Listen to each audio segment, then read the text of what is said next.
ವ್ಯಾಪಾರಿಗಳೇ, ಉದ್ಯಮಿಗಳೇ, ಗ್ರಾಹಕರೇ, ಆಗಿವೆಯಾ ನಿಮ್ಮ ಸಮಸ್ಯೆಗಳು ಕ್ರಾನಿಕ್? ಆಗಬೇಡಿ ಯಾವತ್ತೂ ಪ್ಯಾನಿಕ್. ಇದು ನಮ್ಮ ಕುಡ್ಲ ಬಿಸ್ನೆಸ್ ಕ್ಲಿನಿಕ್. ಇಲ್ಲಿದೆ ಕರ್ನಾಟಕ ಬ್ಯಾಂಕ್ ಬಿಸ್ನೆಸ್ ಟಾನಿಕ್. ನಾನು CASS ನಾಯಕ್.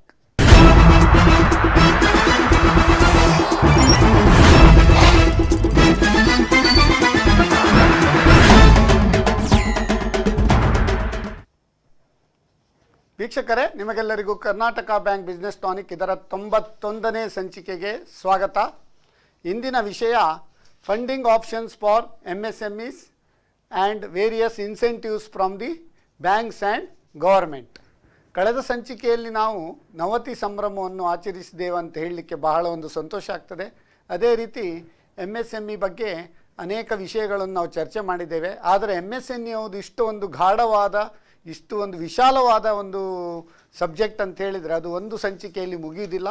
ಆದ್ದರಿಂದ ನಾವು ಇನ್ನೊಂದು ಸಂಚಿಕೆಯನ್ನು ತರುವ ಬಗ್ಗೆ ನಿಮಗೆಲ್ಲ ಕಳೆದ ವಾರವೇ ಭರವಸೆಯನ್ನು ಕೊಟ್ಟಿದ್ದೇವೆ. ಆ ಭರವಸೆಯಂತೆ ಇವತ್ತು ನಾವು 91ನೇ ಸಂಚಿಕೆಗೆ ಕರ್ನಾಟಕ ಬ್ಯಾಂಕ್ ಬಿಸ್ನೆಸ್ ಟಾನಿಕ್ ಇದರ 91ನೇ ಸಂಚಿಕೆಗೆ ಪಾದಾರ್ಪಣೆ ಮಾಡ್ತಾ ಇದ್ದೇವೆ ಅಂತ ಹೇಳಲಿಕ್ಕೆ ಬಹಳ ಒಂದು ಸಂತೋಷ ಆಗ್ತದೆ. ಇಂದಿನ ವಿಶೇಷ ಏನಂತ ಹೇಳಿದರೆ, ಇವತ್ತು ಕರ್ನಾಟಕ ರಾಜ್ಯೋತ್ಸವ, ಎಲ್ಲರಿಗೂ ತಿಳಿದ ವಿಷಯ. 65ನೇ ಕರ್ನಾಟಕದ ರಾಜ್ಯೋತ್ಸವವನ್ನು ನಾವು ನಮ್ಮ ಕರ್ನಾಟಕದಲ್ಲಿ ಹಾಗೂ ಕನ್ನಡಿಗರು ಜಗತ್ತಿನಾದ್ಯಂತ ಅದನ್ನು ಆಚರಿಸ್ತಾ ಇದ್ದಾರೆ ಅಂತ ಹೇಳಲಿಕ್ಕೆ ಬಹಳ ಸಂತೋಷ ಆಗ್ತದೆ. ಎಲ್ಲಾದರೂ ಇರು, ಎಂತಾದರೂ ಇದು, ಎಂದೆಂದಿಗೂ ನೀನು ಕನ್ನಡವಾಗಿರು ಅಂತ. ಅಂದರೆ ಈ ಕನ್ನಡದ ಬಗ್ಗೆ ತಾಯಿ ಭುವನೇಶ್ವರಿಯ ಒಂದು ಆಶೀರ್ವಾದದೊಂದಿಗೆ ನಮ್ಮ ಕರ್ನಾಟಕ ರಾಜ್ಯ 1956ನೇ ನವೆಂಬರ್ 1ರಂದು ನಿರ್ಮಾಣವಾದದ್ದು. ಆವಾಗ ಅದು ಮೈಸೂರು ರಾಜ್ಯವಾಗಿತ್ತು. ಆ ಮೈಸೂರು ರಾಜ್ಯವಾಗಿದ್ದದ್ದು ಆಮೇಲೆ 1 ನವೆಂಬರ್ 1973 ಮೈಸೂರು ಇದ್ದದ್ದನ್ನು ಹೆಸರನ್ನು ಚೇಂಜ್ ಮಾಡಿ ಕರ್ನಾಟಕ ರಾಜ್ಯ ಅಂತೇಳಿ ಕರ್ನಾಟಕ ಅಂತೂ ಮರುನಾಮಕರಣವಾಗಿದೆ. ಸೊ ಕಳೆದ 65 ವರ್ಷಗಳಿಂದ ನಮ್ಮ ಕನ್ನಡದ ಕಂಪನ್ನು ಜಗತ್ತಿನಾದ್ಯಂತ ಎಲ್ಲ ವಿಷಯಗಳಲ್ಲಿ ಪಸರಿಸಿದ ಕೀರ್ತಿ ನಮ್ಮ ಕವಿಗಳಿಗಿರ್ಬೋದು, ನಮ್ಮ ಒಂದು ಎಲ್ಲ ಕನ್ನಡ ನಾಡಿನ ಸಮಸ್ತ ಜನತೆಗಳಿಗೆ ಇದೆ ಅಂತ ಹೇಳಲಿಕ್ಕೆ ಬಹಳ ಒಂದು ಹೆಮ್ಮೆ ಆಗ್ತದೆ. ಜೈ ಭಾರತ ಜನನಿಯ ತನುಜಾತೆ, ಜಯ ಹೇ ಕರ್ನಾಟಕ ಮಾತೆ. ಎಂಥ ಒಂದು ಭವ್ಯ, ನಮ್ಮ ಒಂದು ಕರ್ನಾಟಕದ ಭವ್ಯ ಪರಂಪರೆಯನ್ನು ಬಿಂಬಿಸುವ ಹಾಡು. ತಾಯಿ ಭುವನೇಶ್ವರಿ ಮಾತೆಯ ಒಂದು ಭವ್ಯ ಮಡಿಲಲ್ಲಿ ನಾವೆಲ್ಲ ಕರ್ನಾಟಕ ರಾಜ್ಯದ ಒಂದು ಪ್ರಜೆಗಳು ಅಂತ ಹೇಳ್ತೇವೆ. ಭಾರತದ ಪ್ರಜೆಗಳು, ಅದರಲ್ಲಿಯೂ ಕನ್ನಡ ನಾಡಿನಲ್ಲಿ ಹುಟ್ಟಿ ಬೆಳೆದ ನಾವೆಲ್ಲರೂ ಧನ್ಯರು ಅಂತ ಹೇಳ್ತಾ ಈ ನಮ್ಮ ಕಾರ್ಯಕ್ರಮವನ್ನು ಮುಂದುವರಿಸ್ತಾ ಇದ್ದೇವೆ. ಇಂದಿನ ವಿಷಯ funding options and incentives for MSMEs from banks and government. ಇನ್ನು ನಮ್ಮೊಂದಿಗಿದ್ದಾರೆ ಇರುವರು ಅತಿಥಿಗಳು. ಪ್ರಪ್ರಥಮವಾಗಿ ಶ್ರೀ ರಮೇಶ್ ಭಟ್ ಬಗ್ಗೆ ಹೇಳುವುದೇನಾದರೆ, ಇವರು DGM credit marketing head, MSME agriculture and new products at head office Karnataka bank Mangalore. ಇವರು ಪೋಸ್ಟ್ ಗ್ರ್ಯಾಜುಯೇಟ್ ಇನ್ ಅಗ್ರಿಕಲ್ಚರ್ ಅಂದರೆ MSc ಅಗ್ರಿಕಲ್ಚರ್ ಹಾಗೂ ಬ್ಯಾಂಕಿಂಗಿನ CIIB ಪದವಿಯನ್ನು ಕೂಡ ಹೊಂದಿದ್ದಾರೆ. ಇವರ ಒಂದು ಧ್ಯೇಯ ಏನಂದರೆ ಕಲಿಕೆ ನಿರಂತರವಾಗಿರಬೇಕು, ನಿಂತ ನೀರಾಗಿರಬಾರ್ದು ಅಂತೇಳಿ. ಅದೇ ರೀತಿ ಅವರು 6 ಸರ್ಟಿಫಿಕೇಟ್ ಕೋರ್ಸ್ಗಳನ್ನು ಕೂಡ ಪಡೆದ 7 ಸರ್ಟಿಫಿಕೇಟ್ ಕೋರ್ಸನ್ನು ಕೂಡ ಪಡೆದಂಥ ಪರಿಣಿತಿ ಹೊಂದಿದ್ದಾರೆ ಅಂತ ಹೇಳಲಿಕ್ಕೆ ಬಹಳ ಒಂದು ಸಂತೋಷ ಆಗ್ತವೆ. ಇದು certificate examination in IT security, certificate in AML and KYC, certificate in credit card for bankers, certificate in customer services and bank codes and standards, certificate in digital marketing, certificate in prevention of cyber crimes and fraud management, certificate in SME finance for bankers. ಇದು ಬಹಳ ಒಂದು ಅತ್ಯುತ್ತಮ. ಯಾಕಂದರೆ SME finance ಬಗ್ಗೆ ಒಂದು ಅವರು ಒಲವು ಹೊಂದಿದ್ದಾರೆ ಅಂಥೇಳಿ ಈ ಸರ್ಟಿಫಿಕೇಟ್ ಕೋರ್ಸ್ ಬಗ್ಗೆ ಅವರು ಪರಿಣಿತಿ ಹೊಂದಿದ್ದರಲ್ಲೇ ನಾವು ಹೇಳ್ಬೋದು. ಇವರು ಪ್ರಸ್ತುತ ನಾವು ಹೇಳಿದಾಗೆ ಕರ್ನಾಟಕ ಬ್ಯಾಂಕಿನ DGM ಕ್ರೆಡಿಟ್ ಮಾರ್ಕೆಟಿಂಗ್ ಹೆಡ್ ಆಗಿದ್ದಾರೆ MSMEಯಲ್ಲಿ. ಅನೇಕ ಕಡೆಗಳಲ್ಲಿ, ಸಿಕಂದ್ರಾಬಾದಿಂದ ಹಿಡಿದು ನಮ್ಮ ದೇಶದ ಅನೇಕ ಕಡೆಗಳಲ್ಲಿ, ನಮ್ಮ ರಾಜ್ಯದ ಅನೇಕ ಕಡೆಗಳಲ್ಲಿ ಅವರು ತಮ್ಮ ಅನೇಕ ಒಂದು ಏನು ಹೇಳ್ತಾರೆ ಒಂದು ಪೊಸಿಷನನ್ನು ಹೋಲ್ಡ್ ಮಾಡಿ, ಕಳೆದ ಪ್ರಮೋಷನ್ಗಿಂತ ಮುಂಚೆ he was A AGM and region head in our prestigious region Mangalore region.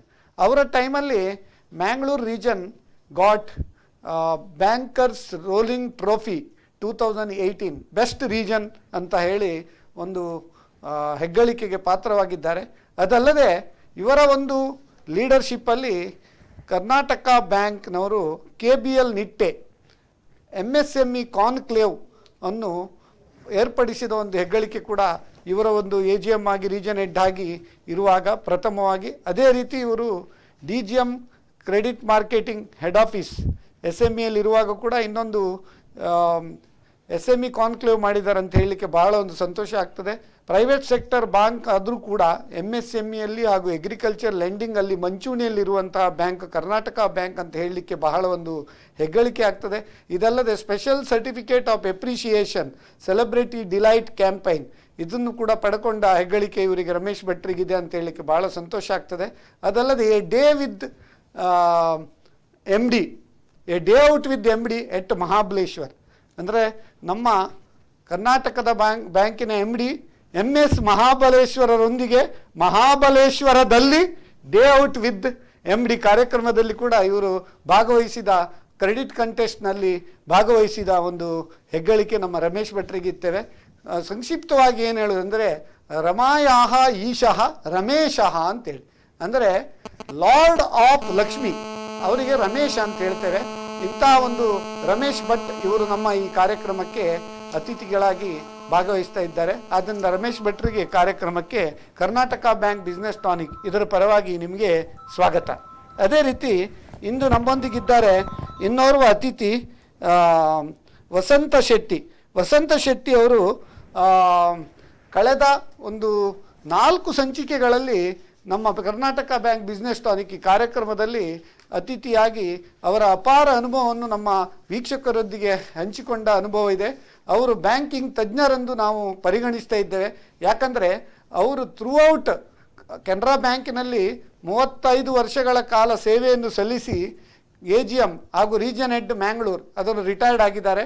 ಆದರೂ ಕೂಡ ಅವರು MSME ಹಾಗೂ ಫೈನಾನ್ಷಿಯಲ್ ಕನ್ಸಲ್ಟೆಂಟ್ ಆಗಿ ಒಂದು ಕಾರ್ಯವನ್ನು ಮಂಗಳೂರು ನಗರದಲ್ಲಿ ನಿರ್ವಹಿಸ್ತಾ ಇದ್ದಾರೆ ಅಂತ ಹೇಳಲಿಕ್ಕೆ ಬಹಳ ಸಂತೋಷ ಆಗ್ತದೆ. ಇವರು ಕೂಡ MSME ಕ್ಷೇತ್ರದಲ್ಲಿ ಅಪಾರ ಅನುಭವವನ್ನು ಹೊಂದಿದವರಾಗಿದ್ದಾರೆ. ಶ್ರೀ ವಸಂತ ಶೆಟ್ಟಿ, ನಿಮಗೆ ಕೂಡ ಈ ಕಾರ್ಯಕ್ರಮಕ್ಕೆ ಸ್ವಾಗತ. ವೀಕ್ಷಕರೇ, ಇವತ್ತಿನ ವಿಷಯ funding options and incentives for MSMEs for banks and government. ಈಗ MSME ಬಗ್ಗೆ ಏನೆಲ್ಲ ಒಂದು ಬೆನಿಫಿಟ್ ಉಂಟು ನಾವು ಕಳೆದ ಸಂಚಿಕೆಯಲ್ಲಿ ಹೇಳ್ತಾ ಇದ್ದೇವೆ, ಆದರೆ ನಾವು ಕಂಪ್ಲೀಟ್ ಅದನ್ನು ಪೂರೈಸಲಿಕ್ಕೆ ಆಗಲಿಲ್ಲ. ಆದ್ದರಿಂದ ಅದನ್ನು ಈ ಸಂಚಿಕೆಯಲ್ಲಿ ನಾವು ಕಂಟಿನ್ಯೂ ಮಾಡಿದ್ದೇವೆ. ಈಗ ರಮೇಶ್ ಭಟ್ರೆ, ಈಗ MSME ನೀವು ಕ್ರೆಡಿಟ್ ಮಾರ್ಕೆಟಿಂಗ್ ಹೆಡ್ ಅಂತ ಇಲ್ಲಿ ಕರ್ನಾಟಕ ಬ್ಯಾಂಕ್ ಹೆಡ್ ಆಫೀಸಲ್ಲಿ ಇದ್ದೀರಿ. ಈ ಕ್ರೆಡಿಟ್ ಮಾರ್ಕೆಟ್ನಲ್ಲಿ MSME ಅವರಿಗೆಲ್ಲ ಯಾವುದೆಲ್ಲ ರೀತಿಯಲ್ಲಿ ನೀವು ಮಾರ್ಕೆಟಿಂಗ್ ಮಾಡ್ತಾ ಇದ್ದೀರಿ ಅದ್ರ ಬಗ್ಗೆ ಒಂದು ಸಂಕ್ಷಿಪ್ತವಾಗಿ ಹೇಳ್ಬೋದಾ? ಖಂಡಿತ. ಮೊಟ್ಟ ಮೊದಲ ಬಾರಿಗೆ ನಮ್ಮ ಕುಡ್ಲ ಚಾನಲಿನ ಎಲ್ಲ ವೀಕ್ಷಕರಿಗೆ ಕನ್ನಡ ರಾಜ್ಯೋತ್ಸವದ ಶುಭಾಶಯಗಳು. ಸೊ MSME ಮಾರ್ಕೆಟ್ ಅಂತಂದರೆ ನನ್ನ ಡಿಪಾರ್ಟ್ಮೆಂಟಲ್ಲಿ 2 ವಿಂಗ್ ಉಂಟು. ಒಂದು formation of new scheme for MSMEs, ಇದು ಒಂದು ಸ್ಕೀಮ್ ಮಾಡಿ ನಾವು ಕಸ್ಟಮರ್ಸಿಗೆ ಹೇಳ್ತೇವೆ. ಎರಡನೇದು ಕಸ್ಟಮರ್ಸ್ ಜೊತೆ ಇಂಟ್ರ್ಯಾಕ್ಟ್ ಮಾಡ್ತೇವೆ. ಸೊ ಒಂದು ಫಸ್ಟ್ ಏನಂತ ಸ್ಕೀಮ್ ಬಗ್ಗೆ ಹೇಳುವಂಥದ್ದಾದರೆ ನಮ್ಮದೊಂದು ಮದರ್ ಸ್ಕೀಮ್ ಅಂತ ಹೇಳ್ತೇವೆ, ಅದು KBL MSME ಸ್ಕೀಮ್. ಈ ಸ್ಕೀಮಿನ ಅಡಿಯಲ್ಲಿ ಎಲ್ಲ MSME ಆ್ಯಕ್ಟಿವಿಟಿಗಳಿಗೆ ಸಾಲ ಸೌಲಭ್ಯ ಸಿಗ್ತದೆ. ಅದು ಒಂದು ಫಂಡ್ ಬೇಸ್ ಇರ್ಬೋದು ಅಥವಾ ನಾನ್ ಫಂಡ್ ಬೇಸ್ ಇರ್ಬೋದು, ವರ್ಕಿಂಗ್ ಕ್ಯಾಪಿಟಲ್ ಇರ್ಬೋದು ಅಥವಾ ಟರ್ಮ್ ಲೋನ್ ಇರ್ಬೋದು. ಎಲ್ಲ ಉದ್ದೇಶಗಳಿಗೆ ಸಾಲ ಸೌಲಭ್ಯ ಉಂಟು. ಅದಕ್ಕೋಸ್ಕರ ನಾವು ಅದಕ್ಕೊಂದು mother scheme under KBL MSME ಅಂತ ಹೇಳ್ತೇವೆ. ಇದಲ್ಲದೆ ವಿಶೇಷವಾದ ಇನ್ನೊಂದು 2-3 ಸ್ಕೀಮನ್ನು ನಾವು ಲಾಂಚ್ ಮಾಡಿದ್ದೇವೆ. ಉದಾಹರಣೆಗೆ ಬಿಸ್ನೆಸ್ ಕ್ವಿಕ್ ಲೋನ್ ಅಂತೇಳಿ ಒಂದು ನಾವು ಕಳೆದ ಮೇ ತಿಂಗಳಲ್ಲಿ ಒಂದು ಲಾಂಚ್ ಮಾಡಿರೋಂಥ ಸ್ಕೀಮು. MSMEಲಿ ಏನಾಗುತ್ತೆ ಅಂತಂದರೆ ಸಾಧಾರಣವಾಗಿ ನಾವು ವರ್ಕಿಂಗ್ ಕ್ಯಾಪಿಟಲಿಗೆ ಕೊಡ್ತೇವೆ, ಟರ್ಮ್ ಲೋನ್ ಕೊಡ್ತೇವೆ. ಇದು ಬಿಟ್ಟು ಅವರಿಗೆ ಮಿಸಲೇನಿಯಸ್ ಕೆಲವು ಎಕ್ಸ್ಪೆಂಡಿಚರ್ ಬರ್ತದೆ. ಅದು ನಾವು ಆ ಒಂದು ಉದ್ದೇಶವನ್ನು ಗಮನದಲ್ಲಿಟ್ಟುಕೊಂಡು to meet their business improvement ಅಂಥೇಳಿ, ಅದು ಸಣ್ಣ ಆಫೀಸ್ ರಿನೋವೇಷನ್ ಮಾಡ್ಬೋದು ಅಥವಾ ಸಣ್ಣ ಪರ್ಚೇಸ್ ಮಾಡ್ಬೋದು ಮಷಿನರೀಸನ್ನು ಅವಾಗ ಮಾಡ್ತಾ ಇರ್ತಾರೆ. ಅದಕ್ಕೆ ಬ್ಯಾಂಕ್ ಫಂಡಿಗೋಸ್ಕರ ಯಾರೂ ಕಾಯೋದಿಲ್ಲ. ಸೊ ಆ ಉದ್ದೇಶ ಇಟ್ಕೊಂಡು ಬಿಸ್ನೆಸ್ ಕ್ವಿಕ್ ಲೋನ್ ಅಂತೇಳಿ 50 ಲಕ್ಷವರೆಗೆ 10 ಲಕ್ಷದಿಂದ 50 ಲಕ್ಷವರೆಗೆ ಸಾಲ ಸೌಲಭ್ಯ ಸಿಗುವಂಥದ್ದು. ಇದರ ಒಂದು ಕಂಡೀಷನ್ ಏನು ಅಂತಂದರೆ ಅವರು ಈ should be A GST file ಮಾಡೋರು ಆಗಿರಬೇಕು ಯೂನಿಟಿ. ಇದು ನಮ್ಮ ಬೇಸಿಕ್ ರಿಕ್ವೈರ್ಮೆಂಟು. ಬಹಳ ಒಂದು ಉತ್ತಮ.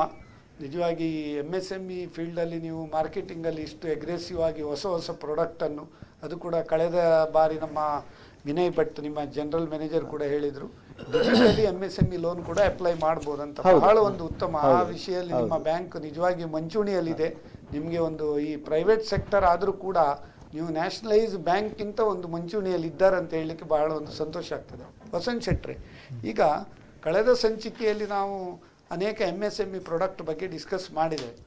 ಅದರ ಬಗ್ಗೆ ಅದರಲ್ಲಿ ತುಂಬ ವಿಷಯ ಬಿಟ್ಟು ಹೋಗಿದೆ. ಅದರ ಮುಂಚೆ ಒಂದು ವೀಕ್ಷಕರ ಕರೆ ಉಂಟು, ಅಟೆಂಡ್ ಆಗುವ. ಹಲೋ ಸರ್, ನಮಸ್ಕಾರ. ನಾನು ರಾಮರಾವ್, ಕೊಟ್ಟಾರ ಚೌಕಿ. ನಮಸ್ಕಾರ ರಾಮರಾಯರೇ. ಯಾವಾಗಲೂ ನೀವು ಆರಂಭ ಶೂರರು. ಆರಂಭ ಶೂರರು ಅಂದರೆ ಸ್ಟಾರ್ಟಿಂಗ್ ಕೂಡ ಉಂಟು, ಎಂಡಲ್ಲಿ ಕೂಡ ಇದ್ದೀರಿ. ಆರಂಭ ಶೂರ ಅಂದರೆ ಅದು ಮೀನಿಂಗ್ ಬೇರೆ ಆಗ್ತದೆ. ಆದರೂ ಕೂಡ ನಿಮಗೆ ಈ ಕರ್ನಾಟಕ ರಾಜ್ಯೋತ್ಸವದ 65ನೇ ರಾಜ್ಯೋತ್ಸವದ ಶುಭಾಶಯಗಳು. ತಮ್ಮೆಲ್ಲರಿಗೂ ಕೂಡ. ನಾನು ಮಾತ್ರ ಪ್ರಶ್ನೆ ಇಂಗ್ಲಿಷ್ ನಲ್ಲೇ ಕೇಳ್ತೇನೆ. ಕೇಳಿ. MSME borrower in case of urgent finance have to borrow from outside by paying higher rate of interest. Whether bank will give additional loan to borrower without asking for mortgage, property or any other security. Next question, what are your suggestions for marketing MSME products? ಇನ್ನೊಂದು, ನಾನು ಇತ್ತೀಚೆಗೆ times of ಇಂಡಿಯಾದಲ್ಲಿ 21 October ಅದರಲ್ಲಿ ಒಂದು ಇದು news item ಉಂಟು. ನಾನು ಸಣ್ಣದಾಗಿ ಚುಟುಕಾಗಿ ಓದ್ತೇನೆ. Startups MSMEs can access government facilities soon. Such ಅದನ್ನ ಒಂದು ಭಾಗ ಸಚ್ SNT ಅಂದ್ರೆ ಸೈನ್ಸ್ ಅಂಡ್ ಟೆಕ್ನಾಲಜಿ.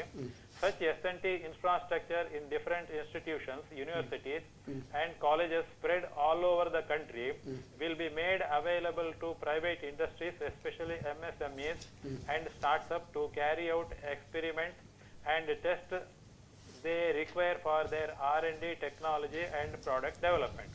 ಮತ್ತೆ ಇನ್ನೊಂದು ವಿಷಯ, ಇದಕ್ಕೆ MSMEಗೆ ಡೈರೆಕ್ಟ್ ಕನೆಕ್ಷನ್ ಇಲ್ದಿದ್ರು ಇವತ್ತು ರಾಜ್ಯೋತ್ಸವ ಕೆಲವು ಪೇಪರ್ ನಲ್ಲೆಲ್ಲ ಇದುಂಟು, ಬ್ಯಾಂಕ್ ರಿಕ್ರೂಟ್ಮೆಂಟ್ ಟೆಸ್ಟ್ ಕನ್ನಡದಲ್ಲಿ ಆಗ್ಬೇಕಂತ. ಅದಕ್ಕಿಂತ ನನ್ನ ಸಜೆಷನ್, ಈಗ ನೋಡಿ, ಮುಂಚೆ ನಾವು ಭಾರತದಲ್ಲಿ ಯಾವ Canara bank, syndicate bank, corporation bank ಹೋದ್ರು ಅಲ್ಲಿ ಒಬ್ರು ಕನ್ನಡಿಗರು ಇರ್ತಿದ್ರು. ಆದ್ರೆ ಇತ್ತೀಚೆಗೆ BSRB ರಿಕ್ರೂಟ್ಮೆಂಟ್ ಟೆಸ್ಟ್ ಇಂದಾಗಿ ಕನ್ನಡಿಗರಿಗೆ ಚಾನ್ಸ್ ಕಮ್ಮಿ ಆಗ್ತಾ ಉಂಟು. ಅದರಿಂದ ನನ್ನ ಸಜೆಷನ್, ರಿಕ್ರೂಟ್ಮೆಂಟ್ BSRB ಅಥವಾ IAS ರಿಕ್ರೂಟ್ಮೆಂಟ್ ಟೆಸ್ಟಿಗೆ ಕೋಚಿಂಗ್ ಕ್ಲಾಸಸ್ ತುಂಬಾ ಮಾಡಿದ್ರೆ ಅದರಲ್ಲಿ ಕನ್ನಡಿಗರಿಗೆ ಹೆಚ್ಚು ಬೆನಿಫಿಟ್ ಸಿಗ್ಬಹುದು. ನಮಸ್ಕಾರ ಸರ್. ನಮಸ್ಕಾರ. ರಾಮರಾವರು ನಮ್ಮ ಪ್ರೊಡಕ್ಟಿವ್ ರಾಮರಾಯರಂತೆ ಹೇಳುದು ಅವರಿಗೆ. ಯಾಕಂದರೆ ಅವರು ಬ್ಯಾಂಗ್ಳೂರು ಪ್ರೊಡಕ್ಟಿವಿಟಿ ಕೌನ್ಸಿಲಿನ ಅಧ್ಯಕ್ಷರು ಕೂಡ, ಮತ್ತು ಕೆಲವು ಪ್ರೊಡಕ್ಟಿವ್ ಕ್ವಶನ್ಸನ್ನು ಕೂಡ ಕೇಳ್ತಾರೆ. ಈಗ ವಸಂತ್ ಶೆಟ್ಟಿ ಅವರೇ, ಅವರಿಗೆ ಹೇಳಿದರು ಬ್ಯಾಂಕಿನ ಇದು ಅರ್ಜೆಂಟ್ ಫೈನಾನ್ಸ್ ಬೇಕಾದರೆ MSME ಅವರು ಕೆಲವು ಸಾರಿ ಎಲ್ಲ ಫೈನಾನ್ಸಿಗೆ ಅಲ್ಲೆಲ್ಲ ಹೋಗ್ತಾರೆ, ಬ್ಯಾಂಕಲ್ಲೆಲ್ಲ ರಿಪ್ಲೈ ಮಾಡಿದ ಸ್ವಲ್ಪ ಪಾರ್ಟ್ ಆಫ್ ದಟ್ ಕ್ವೆಶ್ಚನ್ ಹೇಳು. ಫೈನಾನ್ಸ್ ಅಂತ ಹೇಳಿದ್ರೆ MSME ಅವರಿಗೆ ಆಲ್ರೆಡಿ ಏನಾದರೂ ಕ್ರೆಡಿಟ್ ಫೆಸಿಲಿಟಿ ಬ್ಯಾಂಕಲ್ಲಿ ಎಂಜಾಯ್ ಮಾಡ್ತಾ ಇದ್ರೆ ಅವ್ರಿಗೆ ಟು ಮೀಟ್ ಅರ್ಜೆಂಟ್ ರಿಕ್ವೈರ್ಮೆಂಟ್ಸ್ ನಾವು ಎಡ್ಹಾಕ್ ಲಿಮಿಟ್ಸ್ ಅಂತ ಬ್ಯಾಂಕಲ್ಲಿ ಕೊಡ್ತಾರೆ. Temporary limits, it is for 30 days to 90 days ಹೀಗೆ ಕೊಡ್ತಾರೆ. It is 20% or 25% of the existing limit, depends on the bank. ಹೀಗೆ ಕೊಡ್ತಾರೆ. ಈ ಟೆಂಪರ್ ಲಿಮಿಟ್ಸ್ ಉಂಟಲ್ಲ, ಇದು for meeting their unforeseen expenses ಅದಕ್ಕೆ ಯೂಸ್ ಮಾಡ್ಕೊಳ್ಬೋದು. ಇದಲ್ಲದೆ ಕೆಲವು ಬ್ಯಾಂಕಲ್ಲಿದೆ credit limit for capital expenditure ಅಂತೇಳಿ. ಯಾವುದೇ ಒಂದು ಪಾರ್ಟಿಗೆ ಒಂದು 25% ಆಫ್ ಅವ್ರ ಫಿಕ್ಸೆಡ್ ಎಸೆಟ್ಸ್ ಇದೆಯಲ್ಲ, ಆ ಫಿಕ್ಸೆಡ್ ಎಸೆಟ್ನ 25% ಅವರು ಅವೈಲ್ ಮಾಡ್ಬೋದು. ಇದು ಸ್ಟ್ಯಾಂಡ್ ಬೈ ಕ್ರೆಡಿಟ್ ಹೇಳ್ತಾರೆ. ಅವ್ರಿಗೆ ಸ್ಯಾಂಕ್ಷನ್ ಮಾಡಿ up to 25 lakhs. up to 25 lakh. Okay. ಹೌದು. It is the 20% of their capital expenditure. ಪ್ರತಿ ವರ್ಕಿಂಗ್ ಕ್ಯಾಪಿಟಲ್ ರಿನ್ಯೂವಲ್ ಆಗುವಾಗ ಅವರು 25 lakhs ಟರ್ಮ್ ಲೋನ್ ಅಂತ ಸ್ಯಾಂಕ್ಷನ್ ತಗೊಳ್ಬೇಕು. ಅವರಿಗೆ ಅರ್ಜೆಂಟ್ ಇರುವಾಗ ಯಾವಾಗ ಬೇಕೋ ಆವಾಗ ಖಾಲಿ ಕೊಟೇಶನ್ ಕೊಡೋದು ಮತ್ತೆ ರಿಲೀಸ್ ಮಾಡೋದು ಮಾರ್ಜಿನ್. ಅಂದ್ರೆ ಮಿನಿಮಮ್ 25,000 ಅವೈಲ್ ಮಾಡಬೇಕು. ಅದಕ್ಕಿಂತ ಕಡಿಮೆ ಅವೈಲ್ ಮಾಡ್ಲಿಕ್ಕೆ ಬಿಡುದಿಲ್ಲ ಬ್ಯಾಂಕ್ ಅವರು. ಇನ್ನು ಟ್ರಾಂಚಸ್ ಅಲ್ಲಿ ಅವ್ರಿಗೆ ಬೇಕಾದಾಗ ಅವೈಲ್ ಮಾಡಬಹುದು, ಅವೈಲ್ ಮಾಡದೆ ಬಿಡಬಹುದು. These are for meeting some temporary liquidity mismatches. ಏನಾದ್ರು ಅರ್ಜೆಂಟ್ ಓವರ್ ಹೆಡ್ ಮೀಟ್ ಮಾಡಬೇಕಿತ್ತು. ಅದಕ್ಕೆ ಪ್ರೊಸೆಸಿಂಗ್ ಫೀಸ್ ಕೂಡ ಅವೈಲ್ ಮಾಡುವಾಗ ಸ್ಯಾಂಕ್ಷನ್ ಆಗುವಾಗಿಲ್ಲ ಸ್ಟ್ಯಾಂಡ್ ಬೈ ಕ್ರೆಡಿಟ್ಗೆ. ಬಟ್ ಎಡ್ಹಾಕ್ ಲಿಮಿಟ್ಗೆ ಪ್ರೋರಾಟ ಇದೆ. ಅದು ಎಡ್ಹಾಕ್ ಲಿಮಿಟ್ 3 months ತಗೊಂಡ್ರೆ 3 monthಗೆ pro rata applicable, pro rata processing fee ಇದೆ. ಸೊ ಮತ್ತೆ ಬೇರೆ ನಿಮ್ಮ ಪ್ರಕಾರ ಅರ್ಜೆಂಟಿಗೆ ಏನಾದ್ರು? ಅರ್ಜೆಂಟಿಗೆ ಅಂತಂದ್ರೆ ಈಗ ನಮ್ದು ಅಂದ್ರೆ ಸಾಧಾರಣವಾಗಿ ಅಷ್ಟು ಎಮರ್ಜೆನ್ಸಿ ಬಂದ್ರೆ ಈಗ 20% ಏನು ಹೇಳಿದ್ದಾರೆ ಅದನ್ನ ತಗೊಳ್ಬಹುದು. ಮತ್ತೆ ಸಾಧಾರಣವಾಗಿ ಗೊತ್ತಿರ್ತದೆ ಯಾವಾಗ ಹಣ ಬೇಕಾಗ್ತದೆ ಅಂತೇಳಿ. ಆವಾಗ ಅಂದ್ರೆ ಮೊದಲೇ ಅದನ್ನು ಒಂದು ಬ್ಯಾಂಕಿಗೆ ಬಂದು ಅವ್ರ ಶಾಖೆ ಭೇಟಿ ಮಾಡಿದರೆ, ನಾನು ಹೇಳಿದ್ದೇನೆ ಅರ್ಜೆಂಟ್ ನಿಮ್ಮ ಬಿಸಿನೆಸ್ ಇಂಪ್ರೂವ್ಮೆಂಟ್ ಅಂತೇಳಿ ನಾವು 50 ಲಕ್ಷವರೆಗೂ ಲೋನ್ ಕೊಡುವ ಒಂದು ಫೆಸಿಲಿಟಿ ಉಂಟು ಅಲ್ಲಿ. ವೆರಿ ಗುಡ್, ಬಹಳ ಒಂದು ಉತ್ತಮ. ಅಂದ್ರೆ MSMEಗೆ ನಿಜವಾಗಿ ಒಳ್ಳೆ ರೀತಿಯಲ್ಲಿ ಪಾಲಿಸೀಸ್ ಎಲ್ಲ ಫ್ರೇಮ್ ಮಾಡಿದ್ದಾರೆ. ಬಟ್ ಇಂಪ್ಲಿಮೆಂಟೇಷನ್ ಸ್ಟೇಜಸ್ ಇಂಪ್ಲಿಮೆಂಟೇಷನ್ ಅಲ್ಲಿ ಕೂಡ ಅದನ್ನು ನಾವು ಸ್ವಲ್ಪ ಬ್ರಾಂಚ್ ಲೆವೆಲ್ ಅಲ್ಲಿ ಕೂಡ ಸ್ವಲ್ಪ ಎಕ್ಸ್ಪೀಡಿಯೇಟ್ ಅವೇರ್ನೆಸ್ ಕ್ರಿಯೇಟ್ ಮಾಡಿ. ಹೌದು, ಈಗ MSME ಹಬ್ ಅಂತ ಒಂದು ಸಪರೇಟ್ ಮಾಡಿದ್ದಾರೆ. MSME ಸರಳ ಅಂತ ಹೇಳ್ತಾರೆ ಕೆಲವು ಕಡೆಯಲ್ಲಿ, MSME ಫ್ಯಾಕ್ಟ್ರಿ ಅಂತ ಹೇಳ್ತಾರೆ, ಕೆಲವರು MSME ಸುಲಭ ಅಂತ ಹೇಳ್ತಾರೆ, ಮತ್ತೆ MSME ಹಬ್ ಅಂತ ಹೇಳಿದ್ರೆ ಹೌಸಿಂಗ್ ಲೋನ್ ಹಬ್ ಅಂತ ಹೇಳಿ. ಈ ಹಬ್ ಮಾಡೋದ್ರಿಂದ ಏನು ಪ್ರಯೋಜನ? ಹಬ್ಬಿಗೂ ಈ ಒಂದು ಬ್ರಾಂಚ್ ಲೆವೆಲ್ ಸ್ಯಾಂಕ್ಷನಿಗೂ ಅಥವಾ ಒಂದು ಅದಕ್ಕೆ ಏನು ಡಿಫರೆನ್ಸ್? ಯಾಕೆ ಅದು ಹಬ್ ಮಾಡಿದ್ರೆ? ಅಲ್ಲ, ಬ್ರಾಂಚ್ ಲೆವೆಲ್ ಅಲ್ಲಿ ಏನಾಗುತ್ತೆ ಅಂದ್ರೆ ಪ್ರಪೋಸಲ್ ತರುವವರು ಮ್ಯಾನೇಜರು, ಪ್ರೊಸೆಸ್ ಮಾಡುವವರು ಮ್ಯಾನೇಜರು. ಹಬ್ಬಲ್ಲಿ ಏನು ಅಂತಾರೆ, ಹಬ್ಬಲ್ಲಿ ಏನಂದ್ರೆ ಪ್ರಪೋಸಲ್ ತರುವಂತವರು ಬ್ರಾಂಚು ಅಥವಾ ಸೇಲ್ಸ್ ಆಫೀಸರು. ಹಬ್ಬಲ್ಲಿ ಇಂಡಿಪೆಂಡೆಂಟ್ ಆಗಿ ಅದನ್ನು ಅಸೆಸ್ ಮಾಡ್ತಾರೆ. That is the difference. ಆವಾಗ ನಿಮಗೆ ಆ quality of that asset will be better. ಅದು ವ್ಯತ್ಯಾಸ. ಮತ್ತೆ ಎಕ್ಸ್ಪಿಡೈಟ್ ಮಾಡ್ಲಿಕ್ಕೆ ಆಗ್ತದೆ. ಸಪ್ಲಿಮೆಂಟ್ ಅಲ್ಲಿ ಸ್ವಲ್ಪ ಎಕ್ಸ್ಪರ್ಟೈಸ್ ಜನಗಳನ್ನೇ ಪೋಸ್ಟ್ ಮಾಡಿರ್ತಾರೆ. ಈ SME ಅಲ್ಲಿ ಸ್ವಲ್ಪ ಎಕ್ಸ್ಪರ್ಟ್ ಇರುವವರು ಅಂತವ್ರು ನೋಡಿ SME ಹಬ್ ಅವ್ರ SME ಫ್ಯಾಕ್ಟ್ರಿಯಲ್ಲಿ ಹಾಕ್ತಾರೆ. So disposal proposal B fast ಅಂತ ಹೇಳ್ಕೊಂಡು. ಮತ್ತೆ ಬ್ರಾಂಚ್ ಲೆವೆಲ್ ಅವರಿಗೆ MSME ಜ್ಞಾನ ಇನ್ನೊಂದು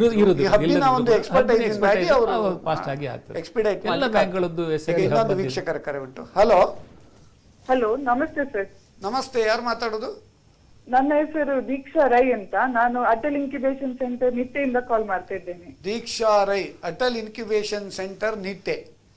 ಓಕೆ, ನೀವಲ್ಲಿ ಏನ್ ಮಾಡ್ತಾ ಇದ್ದೀರಿ? ನಾನು ಅಲ್ಲಿ ಫಿನಾನ್ಸ್ ಎಕ್ಸಿಕ್ಯೂಟಿವ್ ಆಗಿ ವರ್ಕ್ ಮಾಡ್ತಾ ಇದ್ದೇನೆ. ಓ, ವೆರಿ ನೈಸ್. ಹೇಳಿ, ನಿಮ್ಮ ಪ್ರಶ್ನೆ ಕೇಳಬಹುದಾ? ಹೌದು ಸರ್, ನಮ್ಮದು ಈಗ ಅಟಲ್ ಇನ್ಕ್ಯುಬೇಷನ್ ಸೆಂಟರ್ ಅಲ್ಲಿ ಆಲ್ಮೋಸ್ಟ್ 30+ ಕಂಪನೀಸ್, ಸ್ಟಾರ್ಟ್ಅಪ್ ಕಂಪನೀಸ್ ಗಳು ರಿಜಿಸ್ಟರ್ ಆಗಿವೆ. ಓಕೆ. ಸೊ ಅವರೆಲ್ಲ ಆಂಟರ್ಪ್ರನರ್ಸ್ ಗೆ ತುಂಬಾ ಇನ್ನೋವೇಟಿವ್ ಐಡಿಯಾಸ್ ಎಲ್ಲ ಉಂಟು. ಓಕೆ. ಹಾಗೆ ಅವರಿಗೆ ನಮ್ಮ ಬ್ಯಾಂಕ್ ಮತ್ತೆ MSME ಸೆಕ್ಟರ್ ಇಂದ ಏನೆಲ್ಲ ಫಿನಾನ್ಷಿಯಲ್ ಸಪೋರ್ಟ್ ಸಿಗ್ತದೆ, ಯಾವ ಯಾವ ಸ್ಕೀಮ್ ಅಂಡರ್ ಅಲ್ಲಿ ಅವರಿಗೆ ಫಿನಾನ್ಷಿಯಲ್ ಸಪೋರ್ಟ್ ಸಿಗ್ತದೆ, ಅದ್ರ ಬಗ್ಗೆ ಅದ್ರದ್ದು ಬಗ್ಗೆ ಕೇಳಲಿಕ್ಕಿತ್ತು. ಮತ್ತೆ ಈವನ್ ಮೇನ್ ಆಗಿ ಲೇಡಿ ಆಂಟರ್ಪ್ರನರ್ಸ್ ಗೆ ಏನು ಸ್ಪೆಷಲ್ ಸ್ಕೀಮ್ಸ್ ಉಂಟು, ಏನೆಲ್ಲ ಬೆನಿಫಿಟ್ಸ್ ಉಂಟು, ಅದು ಕೂಡ ಬೇಕಿತ್ತು ಸರ್. ಓಕೆ, ಬಹಳ ಒಂದು ಉತ್ತಮ ಪ್ರಶ್ನೆ. ಈಗ ಲೇಡಿ ಆಗಿ ನೀವು ಕೇಳಿದ್ರಿ, ನೀವು ಕೂಡ ಅಲ್ಲಿ ಅಟಲ್ ಇನ್ಕ್ಯುಬೇಷನ್ ಸೆಂಟರ್ ಅಲ್ಲಿ ಎಂಟರ್ಪ್ರನರ್ ಒಟ್ಟಿಗೆ ಕೂಡ ಇದ್ದೀರಿ, ಒಡನಾಟದಲ್ಲಿ ಇದ್ದೀರಿ ಅಲ್ವಾ? ಹೌದು ಹೌದು ಸರ್. ಉತ್ತಮ ಪ್ರಶ್ನೆ. ಈಗ ಸ್ಟಾರ್ಟ್ಅಪ್ನವರಿಗೆ without any collateral security CGTMSE ಅಲ್ಲಿ ಅವರಿಗೆ ಇಂಡಸ್ಟ್ರಿ ಅಥವಾ ಏನಾದರೂ ಯೂನಿಟ್ಸ್ ಮಾಡಬೇಕಾದ್ರೆ, ಬಿಸ್ನೆಸ್ ಮಾಡಬೇಕಾದ್ರೆ ಲೋನ್ ಸಿಗ್ತದೆ. Without DIC CGTMSE up to with CGTMSE up to 2 crores. About 2 crores ಆದರೆ ಸೆಕ್ಯೂರಿಟಿ ಬೇಕಾಗ್ತದೆ. ಸ್ಟಾರ್ಟ್ಅಪ್ನವರಿಗೆ ಬಿಸ್ನೆಸ್ ಮಾಡಲಿಕ್ಕೆ ಬ್ಯಾಂಕಲ್ಲಿ ಬೇಕಾದಷ್ಟು ಸ್ಕೀಮ್ಗಳಿದ್ದಾವೆ. ಟರ್ಮ್ ಲೋನ್ ಇದೆ, ವರ್ಕಿಂಗ್ ಕ್ಯಾಪಿಟಲ್ ಇದೆ, ಫಿಕ್ಸೆಡ್ ಅಸೆಟ್ಸಿಗಾದರೆ ಟರ್ಮ್ ಲೋನ್ ಕೊಡ್ತಾರೆ, raw material requirement working capital ಕೊಡ್ತಾರೆ. ಈ ಸ್ಟಾರ್ಟ್ಅಪ್ನವರಿಗೆ CGTMSE ಸ್ಕೀಮ್ ಬೆಸ್ಟ್. CGTMSE ಇಲ್ಲಿ ಅಂತ ಏನು ಕೊಲ್ಯಾಟ್ರಲ್ ಸೆಕ್ಯೂರಿಟಿ ಕೊಡಬೇಕಾಗಿಲ್ಲ, ಅವ್ರ ಹತ್ರ ಏನು ಇರ್ಲಿಕ್ಕೂ ಇಲ್ಲ, ಥರ್ಡ್ ಪಾರ್ಟಿ ಗ್ಯಾರಂಟಿ ಕೊಡ್ಲಿಕ್ಕಿಲ್ಲ. So up to 2 up to 10 lakh anyway mandatory collateral security ತಗೊಳ್ಳಿಕ್ಕಿಲ್ಲ ಅಂತ ಉಂಟು. 10 to 50 lakhs ಕೂಡ ಹಾಗೆ. CGTMSE ಫೀ ಕೂಡ ಸ್ವಲ್ಪ ಕಡಿಮೆ ಉಂಟು. 50 lakhs ಇಂದ ಎಬವ್ ಆದರೆ CGTMSE ಫೀಸ್ ಸ್ವಲ್ಪ ಹೈಯರ್ ಇದೆ. ಇಟ್ ಈಸ್ 1.8% ಏನೋ ಇದೆ CGTM, ಪ್ಲಸ್ ಅದಕ್ಕೆ ಫೀ ಕೂಡ ಆ್ಯಡ್ ಆಗ್ತದೆ. ಮತ್ತೆ ಏನಂತೇಳಿ ರಿಟೈಲ್ ಆದರೆ ಅಪ್ ಟು 1 crore ವರೆಗೆ ಆದರೆ ಮಾತ್ರ CGTMSE ಕವರ್ ಇದೆ. ಮತ್ತೆ ಅವಳು ಮಹಿಳೆಯರಿಗೆ ಯಾವ್ದು ವಿಶೇಷ ಒಂದು ಸ್ಕೀಮ್ ಅಂತೇಳಿ ಕೇಳಿದ್ರು. ಅದು ಕರ್ನಾಟಕ ಬ್ಯಾಂಕಲ್ಲಿ KBL ಮಹಿಳಾ ಉದ್ಯೋಗ ಅಂತೇಳಿ ನಮ್ಮಲ್ಲಿ ಒಂದು ಸ್ಕೀಮ್ ಉಂಟು. ಇದ್ರಲ್ಲಿ ಏನು ಅಂತಂದ್ರೆ ಈ ಹೋಮ್ ಇಂಡಸ್ಟ್ರಿ ಮಾಡುವಂತ ಒಂದು ಸಣ್ಣ ಪ್ರಮಾಣದಲ್ಲಿ ಅಂದ್ರೆ loan up to 10 lakh, simplified procedure, small trading activity ಬರ್ಬೋದು, ಅಥವಾ ಏನು ಗೃಹ ಕೈಗಾರಿಕೆ ಮಾಡ್ತಾರೆ ಅದಕ್ಕೆ ವರ್ಕಿಂಗ್ ಕ್ಯಾಪಿಟಲ್ ಅಥವಾ ಟರ್ಮ್ ಲೋನ್ ಅಥವಾ ಎರಡೂ ಕೊಡ್ಬೋದು. ಸೊ ಇದರಲ್ಲಿ ಟರ್ಮ್ ಲೋನಲ್ಲಿ ಏನು ಬೆನಿಫಿಟ್ ಏನು ಅಂತಂದ್ರೆ loan repayment period is up to 10 years. ಸಾಕಷ್ಟು ಟೈಮ್ ಸಿಗ್ತದೆ ಪೇಮೆಂಟ್ ಮಾಡಲಿಕ್ಕೆ. ವರ್ಕಿಂಗ್ ಕ್ಯಾಪಿಟಲ್ ಕೂಡ ಅಪ್ ಟು 2 lakhs. ಇಂಟ್ರೆಸ್ಟ್ ಕೂಡ ಮಹಿಳೆಯರಿಗೆ ಕಮ್ಮಿ 0.25 to 0.5% ಕಮ್ಮಿ ಇರ್ತದೆ ಸಾಧಾರಣವಾಗಿ. ಬಹಳ ಉತ್ತಮ. ಹಾಗಾದ್ರೆ ಮಹಿಳೆಯರು ಮಾಡೋದಾದ್ರೆ ಅವರಿಗೆ ಎನ್ಕರೇಜ್ಮೆಂಟ್ ಜಾಸ್ತಿ. ಅಂದ್ರೆ ಸ್ಮಾಲ್ ಸ್ಕೇಲ್ ಅಲ್ಲಿ ಮಾಡುವ ಪಾರ್ಟ್ನರ್ಶಿಪ್ ಫರ್ಮ್ ಅಲ್ಲಿ ಅದು ಕೂಡ 50%, ಮೋರ್ ದೆನ್ 15%, 51% ಇದ್ರೆ ಆವಾಗ ಇಂಟ್ರೆಸ್ಟ್ ಕನ್ಸೆಷನ್ ಮಹಿಳೆ ಅಂತ ಇದು ಮಾಡ್ತಾರೆ. ಅಂದ್ರೆ ಕೆಲವರೀಗ men can make in the name of women. ಅದು ಕೂಡ ಈಗ ವಿಮೆನ್ ಎಂಟರ್ಪ್ರಿನರ್ಸ್ನವರು ಈಗ ಕೂಡ ತುಂಬಾ ಜನ ಮುಂದೆ ಬರ್ತಾ ಇದ್ದಾರೆ. ಬಹಳ ಒಂದು ಉತ್ತಮ ವಿಷಯ. ಮಹಿಳೆಯರಿಗೆ ಅನೇಕ ಒಂದು ಸ್ಕೀಮ್ಸ್ ಈ MSMEಗೆ ಮಾಡ್ತಾ ಇದ್ದಾರೆ ಅಂತ ಹೇಳಲಿಕ್ಕೆ ಬಹಳ ಒಂದು ಸಂತೋಷ ಆಗ್ತದೆ. ಈಗ ರೇಟ್ ಆಫ್ ಇಂಟ್ರೆಸ್ಟ್ ಬರುವಾಗ ಈಗ RLLR ಅಂತೇಳಿ ಒಂದು ಸ್ಟಾರ್ಟ್ ಆಗಿದೆ, ರಿಪೋ ಲಿಂಕ್ಡ್ ಲೆಂಡಿಂಗ್ ರೇಟ್. ಅದು ಎಕ್ಸಿಸ್ಟಿಂಗ್ MSME ಬಾರೋವರ್ MCLR ಮತ್ತೆ ಬೇಸ್ ರೇಟ್ ಅಲ್ಲಿ ಇದ್ದವರಿಗೆ ಅದು RLLR ಗೆ ಶಿಫ್ಟ್ ಮಾಡುವ ಆಪ್ಷನ್ ಉಂಟಾ? ಮತ್ತೆ RLLR whether it is beneficial or MCLR is beneficial? RLLR is definitely beneficial. ಅದೇನದು? From 1st October 2019, Reserve Bank has instructed all commercial banks and other banks to implement RLLR concept, benchmark lending rate under repo linked. ಇದರಲ್ಲಿ ಏನಂತ ಹೇಳಿದರೆ, ಈ 1st October 2019 ಇಂದ ಯಾವ loan sanction ಆಗ್ತದೋ, retailers ಅಂದರೆ housing loan, car loan ಆಗಲಿ, MSMEs ಇವರಿಗೆ ಎಲ್ಲ ಲೋನು ನಿಮ್ಮ RLLR ಅಲ್ಲಿ ಸ್ಯಾಂಕ್ಷನ್ ಆಗಬೇಕು. In case of existing parties ಅವ್ರದ್ದು MCLR ರೇಟಲ್ಲಿ ಇರ್ತದೆ. ಅವ್ರಿಗೆ ಏನಂತ ಹೇಳಿದ್ರೆ up to renewal same rate will be continue MCLR. Renewal ಟೈಮಲ್ಲಿ ಅವರು RLLR ಗೆ ಅಂದ್ರೆ RLLR ಅಂದ್ರೆ ಈಗ ರಿಪೋ ರೇಟ್ ಕಮ್ಮಿ ಆದಾಗ ಕಮ್ಮಿ ಆಗ್ತದೆ, ಹೆಚ್ಚಾದಾಗ ಹೆಚ್ಚಾಗ್ತದೆ. ಇದರಲ್ಲಿ ಸ್ವಲ್ಪ ಒಂದು important point, in existing borrower ನೀವು ಹೇಳಿದ್ರಿ, ಎಕ್ಸಿಸ್ಟಿಂಗ್ ಬಾರೋವರ್ಸ್ ಕೂಡ ಅವರು ವಿತ್ ಎ ಆಪ್ಷನ್, ಅವರೊಂದು ಆಪ್ಷನ್ ಕೊಟ್ಟರೆ they can shift to RLLR. Existing MCLR rate ಇದೆ, ಅವರು RLLR ಹೋಗ್ಬೇಕು. ಅವರೊಂದು ಬ್ಯಾಂಕಿಗೆ ಒಂದು ರಿಕ್ವೆಸ್ಟ್ ಲೆಟರ್ ಕೊಟ್ಟರೆ ಅವರನ್ನ ಕನ್ವರ್ಟ್ ಮಾಡಿ ಚಾರ್ಜ್ ಉಂಟು. ಅದಂತ ಹೇಳಿದ್ರೆ ಕೆಲವು ಬ್ಯಾಂಕ್ ಅಲ್ಲಿ ಏನಂದ್ರೆ 0.5% subject to minimum of 500 maximum of 50,000 ಅಂತಿದೆ. ಅದು ಈಗ ರೀಸೆಂಟ್ಲಿ ಕೆಲವು ಬ್ಯಾಂಕ್ನವರು ವೇವ್ ಮಾಡಿದ್ದಾರೆ. ಈಗ ಸದ್ಯಕ್ಕಂತೂ ಈಗ RLLR ಇಂಪ್ಲಿಮೆಂಟ್ ಆಗಿ 1 ವರ್ಷ ಆಯಿತು. ವರ್ಕಿಂಗ್ ಕ್ಯಾಪಿಟಲ್ ಆದ್ರೆ ಎಲ್ಲ ರಿನ್ಯೂವಲ್ ಬಂದಿರ್ತದೆ. ರಿನ್ಯೂವಲ್ ಟೈಮಲ್ಲಿ ಫ್ರೆಶ್ ರೇಟೇ ಅಪ್ಲಿಕೇಬಲ್ ಆಗ್ತದೆ. So RLLR is most beneficial because MCLR RLLR compare ಮಾಡಿದ್ರೆ ಅದ್ರಲ್ಲಿ ನಿಯರ್ಲಿ 1% ವರೆಗೆ ಇಂಟ್ರೆಸ್ಟ್ ಕನ್ಸೆಷನ್. ಎಲ್ಲರೂ ಮಾಡಬೇಕು. ವೀಕ್ಷಕರ ಕರೆ ಉಂಟು. ಹಲೋ ಯಾರು ಮಾತಾಡೋದು? ಸರ್ ನಾನು ಮಾಧವ್ ಅಂತ ಶ್ರೀ ಲಕ್ಷ್ಮೀ ವೆಂಕಟರಮಣ ಯಜಮಾನ ಇಂಡಸ್ಟ್ರೀಸ್ ಇಂದ. ಮಾಧವ್, ಲಕ್ಷ್ಮೀ ವೆಂಕಟರಮಣ ಯಜಮಾನ ಇಂಡಸ್ಟ್ರೀಸ್. ಹೌದು ಸರ್. ನಿಮ್ಗೆ ಈ ಕಾರ್ಯಕ್ರಮಕ್ಕೆ ಸ್ವಾಗತ. ನಿಮ್ಮ ಪ್ರಶ್ನೆ ಕೇಳಬಹುದಾ? Thank you sir. ಸರ್ ನಂದು ಪ್ರಶ್ನೆ ಇವರಿಗೆ ವಸಂತ್ ಸರ್ಗೆ. ಸರ್ ಈಗ ವಸಂತ್ ಸರ್ ಮುಂಚೆ ಈಗ ನಮ್ಮಲ್ಲಿ ಉದ್ಯೋಗ ಆಧಾರ್ ಅಂತ ಮಾಡ್ತಾ ಇದ್ವಿ ನಾವು. ಹೌದು. ಈಗ ಅದನ್ನ ಉದ್ಯಮ್ ಅಂತ ರಿಜಿಸ್ಟ್ರೇಷನ್ ಮಾಡಬೇಕು ಅಂತ ಹೇಳಿದ್ದಾರೆ ಸರ್. ಅದರದ್ದು ನಂಗೆ ಸಿಗ್ನಿಫಿಕೆನ್ಸ್ ಏನು ಅಂತ ಬೇಕಾಗಿತ್ತು. ಆಯ್ತು. ಓಕೆ, ಮತ್ತೆ ಅದು ನಮ್ಗೆ ಈಗ ಎಕ್ಸಿಸ್ಟಿಂಗ್ MSME ಬಾರೋವರ್ಸ್ಗೆ ಅದು ಕಂಪಲ್ಸರಿ ಅಂತ ಬೇಕಾಗಿತ್ತು. ಆಯ್ತು. ಈಗ ನೋಡಿ, ಗವರ್ಮೆಂಟ್ ಏನ್ ಮಾಡಿದೆ ಅಂದ್ರೆ 1 ಜುಲೈ 2020 ಇಂದ ಉದ್ಯಮ್ ರಿಜಿಸ್ಟ್ರೇಷನ್ ಅಂತೇಳಿ ಹೊಸ ಇಂಡಸ್ಟ್ರಿ ಮಾಡುವವರಿಗೆ, micro small and medium enterprises ನವರಿಗೆ ಉದ್ಯಮ್ ರಿಜಿಸ್ಟ್ರೇಷನ್ ಅಂತೇಳಿ ಮಾಡಿದ್ದಾರೆ. ಇದಂತ ಹೇಳಿದ್ರೆ ಇದು ಉದ್ಯಮ್ ಪೋರ್ಟಲ್ ಇದೆ, ಆ ಪೋರ್ಟಲ್ ಹೋಗ್ಕೊಂಡು ಏನು ಡಾಕ್ಯುಮೆಂಟ್ ಬೇಕಿಲ್ಲ, ಪೋರ್ಟಲ್ ಲಾಗಿನ್ ಆಗಿ ನಿಮ್ಮ ಡೀಟೇಲ್ಸ್ ಅಲ್ಲಿ ಪಂಚ್ ಮಾಡಬೇಕಷ್ಟೇ. ಮತ್ತೆ ಈ ಪಂಚ್ ಮಾಡಿದ ನಂತರ ಒಂದು ಐಡೆಂಟಿಫಿಕೇಶನ್ ನಂಬರ್ ಬರ್ತದೆ, ಅದು this is the Udyam registration number. ನಂತರ ಎಲ್ಲ ಪ್ರೋಸೆಸ್ ಕಂಪ್ಲೀಟ್ ಆಗಿ ನೀವು ಓಕೆ ಅಂತ ಹೇಳಿದ ನಂತರ ಒಂದು ಉದ್ಯಮ್ ರಿಜಿಸ್ಟ್ರೇಷನ್ ಸರ್ಟಿಫಿಕೇಟ್ ಬರ್ತದೆ. That certificate is valid. ಅಲ್ಲ, ಅವ್ರು ಹೇಳುದೇನೆಂದ್ರೆ ಈಗ ಉದ್ಯೋಗ ಆಧಾರಿತವರಿಗೆ ಉದ್ಯಮ ಯಾಕೆ ಸಿಗ್ನಿಫಿಕೆಂಟ್? ಅದಕ್ಕೆ ಕಾರಣ ಏನಂದ್ರೆ ಈಗ MSME ಡೆಫಿನಿಷನ್ ಚೇಂಜ್ ಆಗಿದೆ, ವೈಡ್ ಆಗಿದೆ. ರೀಕ್ಲಾಸಿಫೈ ಮಾಡಬೇಕಾದ್ರೆ ಇದು ಬೇಕಾಗ್ತದೆ.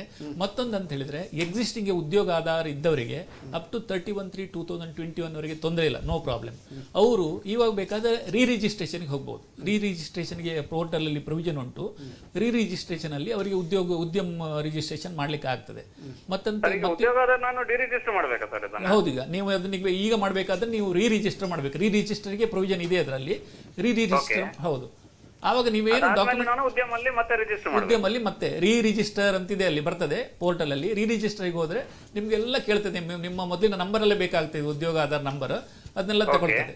ಅದು 31/3/2021 ಒಳಗಡೆ ನೀವು ಕಂಪಲ್ಸರಿ ಮಾಡಲೇಬೇಕು. ಈಗ ತೊಂದರೆ ಇಲ್ಲ, ನಿಮ್ಗೆ ಏನಾದ್ರೂ ಅಪ್ಲೈ ಮಾಡೋದಾದ್ರೆ ಅಪ್ ಟು 31/3/2020 ಉದ್ಯೋಗ ಆಧಾರದಲ್ಲಿ ಮಾಡಬಹುದು. ಬಟ್ ಹೆಚ್ಚಿನ ಬ್ಯಾಂಕ್ ಅಲ್ಲಿ ಕೆಲವು ಫೈನಾನ್ಷಿಯಲ್ ಇನ್ಸ್ಟಿಟ್ಯೂಷನ್ಸ್ ಅಲ್ಲಿ ಈಗ ಉದ್ಯಮ ರಿಜಿಸ್ಟ್ರೇಷನ್ ಕೇಳಲಿಕ್ಕೆ ಶುರು ಮಾಡಿದ್ದಾರೆ. ಯಾಕಂತ ಹೇಳಿದ್ರೆ ಟರ್ನ್ ಓವರ್ ಡೆಫಿನಿಷನ್ ರಿವೈಸ್ ಆಯ್ತಲ್ಲ 1 ಜುಲೈ. ಮತ್ತೆ ಸರ್ವಿಸ್ ಮತ್ತೆ ಮ್ಯಾನುಫ್ಯಾಕ್ಚರಿಂಗ್ ಡಿಸ್ಟಿಂಕ್ಷನ್ ಇದನ್ನು ತೆಗೆದುಹಾಕಿದ್ದಾರೆ. ಸೊ ಉದ್ಯಮ ರಿಜಿಸ್ಟ್ರೇಷನ್ ಇಸ್ ಕಂಪಲ್ಸರಿ. ಮತ್ತೆ ಇಲ್ಲಿ ಏನಂತ ಹೇಳಿದ್ರೆ ಪಾರ್ಟ್ನರ್ಶಿಪ್ ಮತ್ತೆ ಕಂಪನೀಸ್ ಮತ್ತೆ ಪ್ರೊಪ್ರೈಟರ್ಶಿಪ್ ಎಲ್ಲ ಬರ್ತದೆ. ಈ ಅದರಲ್ಲಿ ಬೇಕಾದ ಉದ್ಯೋಗ ಆಧಾರ, ಇದರಲ್ಲಿ ಉದ್ಯಮ ರಿಜಿಸ್ಟ್ರೇಷನ್ಗೆ ಆಧಾರ್ ಕಾರ್ಡ್ ಮಾತ್ರ. ಈಗ ಪ್ರೊಪ್ರೈಟರ್ಶಿಪ್ ಅಲ್ಲಿ ಪ್ರೊಪ್ರೈಟರ್ ಆಧಾರ್ ಕಾರ್ಡ್ ಇದ್ರೆ ಸಾಕು. ಪಾರ್ಟ್ನರ್ಶಿಪ್ ಅಲ್ಲಿ ಮ್ಯಾನೇಜಿಂಗ್ ಪಾರ್ಟ್ನರ್ ಯಾರು ಅವ್ರದ್ದು ಆಧಾರ್ ಕಾರ್ಡ್ ಸಾಕು. ಕಂಪನೀಸ್ ಅಲ್ಲಿ ಆಥರೈಸ್ ಸಿಗ್ನೇಟರಿ ಯಾರಿದ್ದಾರೆ ಅವ್ರದ್ದು ಆಧಾರ್ ಕಾರ್ಡ್ ಇದ್ರೆ ಅದ್ರ ಬೇಸ್ ಅಲ್ಲಿ ಇಮಿಡಿಯೇಟ್ಲಿ ಯಾವುದು ಡಾಕ್ಯುಮೆಂಟ್ ಅಪ್ಲೋಡ್ ಮಾಡುವ ಇದೇ ಇಲ್ಲ, ಏನು ಫೀಸ್ ಶುಲ್ಕ ಕೂಡ ಇಲ್ಲ, ಎಲ್ಲ 100%. ಬಟ್ 31st ಎರಡನೇ ಕ್ವಶನ್ ಇತ್ತು ಸರ್. ಸರ್ ಈಗ ನಮ್ಗೆ ಕ್ಯಾಶ್ ಪ್ರೊಸೆಸಿಂಗ್ ಯೂನಿಟ್ಗೆ ಇಂಟ್ರೆಸ್ಟ್ ಸಬ್ವೆನ್ಷನ್ ಸ್ಕೀಮ್ ಏನಾದ್ರು ಉಂಟಾ ಸರ್ ಈಗ? ಹೌದು ಹೇಳಿದೆ. ಓಕೆ, ಕ್ಯಾಶ್ಯೂ ಪ್ರೊಸೆಸಿಂಗ್ನವರಿಗೆ ಅಂತಲ್ಲ, MSME ಎಲ್ರಿಗೂ ಇಂಟ್ರೆಸ್ಟ್ ಸಬ್ವೆನ್ಷನ್ ಸ್ಕೀಮ್ ಇದೆ. ಇದೇನಂತ ಹೇಳಿದ್ರೆ November 2018 ಅಲ್ಲಿ ಗವರ್ಮೆಂಟ್ ಇಂಪ್ಲಿಮೆಂಟ್ ಮಾಡಿದ್ದಾರೆ.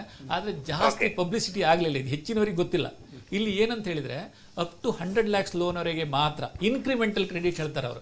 ಇನ್ಕ್ರಿಮೆಂಟಲ್ ಕ್ರೆಡಿಟ್ ಅಂದ್ರೆ ನೀವು ಎಕ್ಸಿಸ್ಟಿಂಗ್ ಪಾರ್ಟಿ ಆಗಿರ್ಬೋದು, ಸ್ವಲ್ಪ ಏನಾದ್ರು ವರ್ಕಿಂಗ್ ಕ್ಯಾಪಿಟಲ್ 100 lakhs ಇದೆ, ನೀವು 150 lakhs ತಗೊಂಡ್ರಿ, ಅವಾಗ 50 lakhs ಮಾತ್ರ ಇಂಟ್ರೆಸ್ಟ್ ಸಬ್ವೆನ್ಷನ್. ಈಗ 50 ಲಕ್ಷ ಇದ್ದವರು 2 ಕೋಟಿ ತಗೊಂಡ್ರೆ ಅಪ್ ಟು 1 crore ವರೆಗೆ ಇನ್ಕ್ರಿಮೆಂಟಲ್ ಮೇಲೆ ಕೊಡ್ತಾರಾ? ಹೌದು. ಅಥವಾ 1 crore ಲಿಮಿಟ್ ವರೆಗೆ ಮಾತ್ರ? 1 crore ಅಲ್ಲ, 1 crore ಲಿಮಿಟ್ ವರೆಗೆ ಮಾತ್ರ. 1 crore ಲಿಮಿಟ್ ವರೆಗೆ ಮಾತ್ರ. ಅಂದ್ರೆ ಈಗ 50 ಲಕ್ಷ ಲಿಮಿಟ್ ಇದ್ದದ್ದು 1 ಕೋಟಿ ತಗೊಂಡ್ರೆ 50 ಲಕ್ಷಕ್ಕೆ ಮಾತ್ರ ಸಿಗ್ತದೆ. ಆಯ್ತು. 2 ಕೋಟಿ ತಗೊಂಡ್ರೆ 2 ಕೋಟಿ ತಗೊಂಡ್ರು ಅಷ್ಟೇ, ಮ್ಯಾಕ್ಸಿಮಮ್ ಸೀಲಿಂಗ್ ಇಸ್ 1 crore. ಅಂದ್ರೆ 50 ಲಕ್ಷ ಎಡಿಷನಲ್ ಮೇಲೆ ಕೊಡ್ತಾರೆ, ಸಿಗ್ತದೆ. ಮತ್ತೆ ಎಡಿಷನಲ್ ಟರ್ಮ್ ಲೋನ್ ಆದ್ರೂ ಆಗ್ತದೆ, ಫ್ರೆಶ್ ಟರ್ಮ್ ಲೋನ್ ಆಗ್ತದೆ. ಫ್ರೆಶ್ ಟರ್ಮ್ ಲೋನ್ ಈಗ November 2, 2018 ಇಂದ 31/3/2021 ವರೆಗೆ additional term loan 100 crore 100 lakhs ಯಾರು ತಗೊಳ್ತಾರೋ ಅವರಿಗೆ 2% ಇಂಟ್ರೆಸ್ಟ್ ಸಬ್ವೆನ್ಷನ್ ಇದೆ.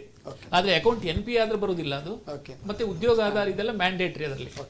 ಈಗ ಅದು ಇಂಟ್ರೆಸ್ಟ್ ಸಬ್ವೆನ್ಷನ್ ನೀವು ಇದು ಮಾಡ್ತೀರಲ್ಲ, ಅದು ಬ್ರಾಂಚ್ ಎಲ್ಲ ಯಾವ ರೀತಿಯಲ್ಲಿ ಕ್ಲೈಮ್ ಮಾಡ್ತಿರೋದು ಸರ್ಕಾರ?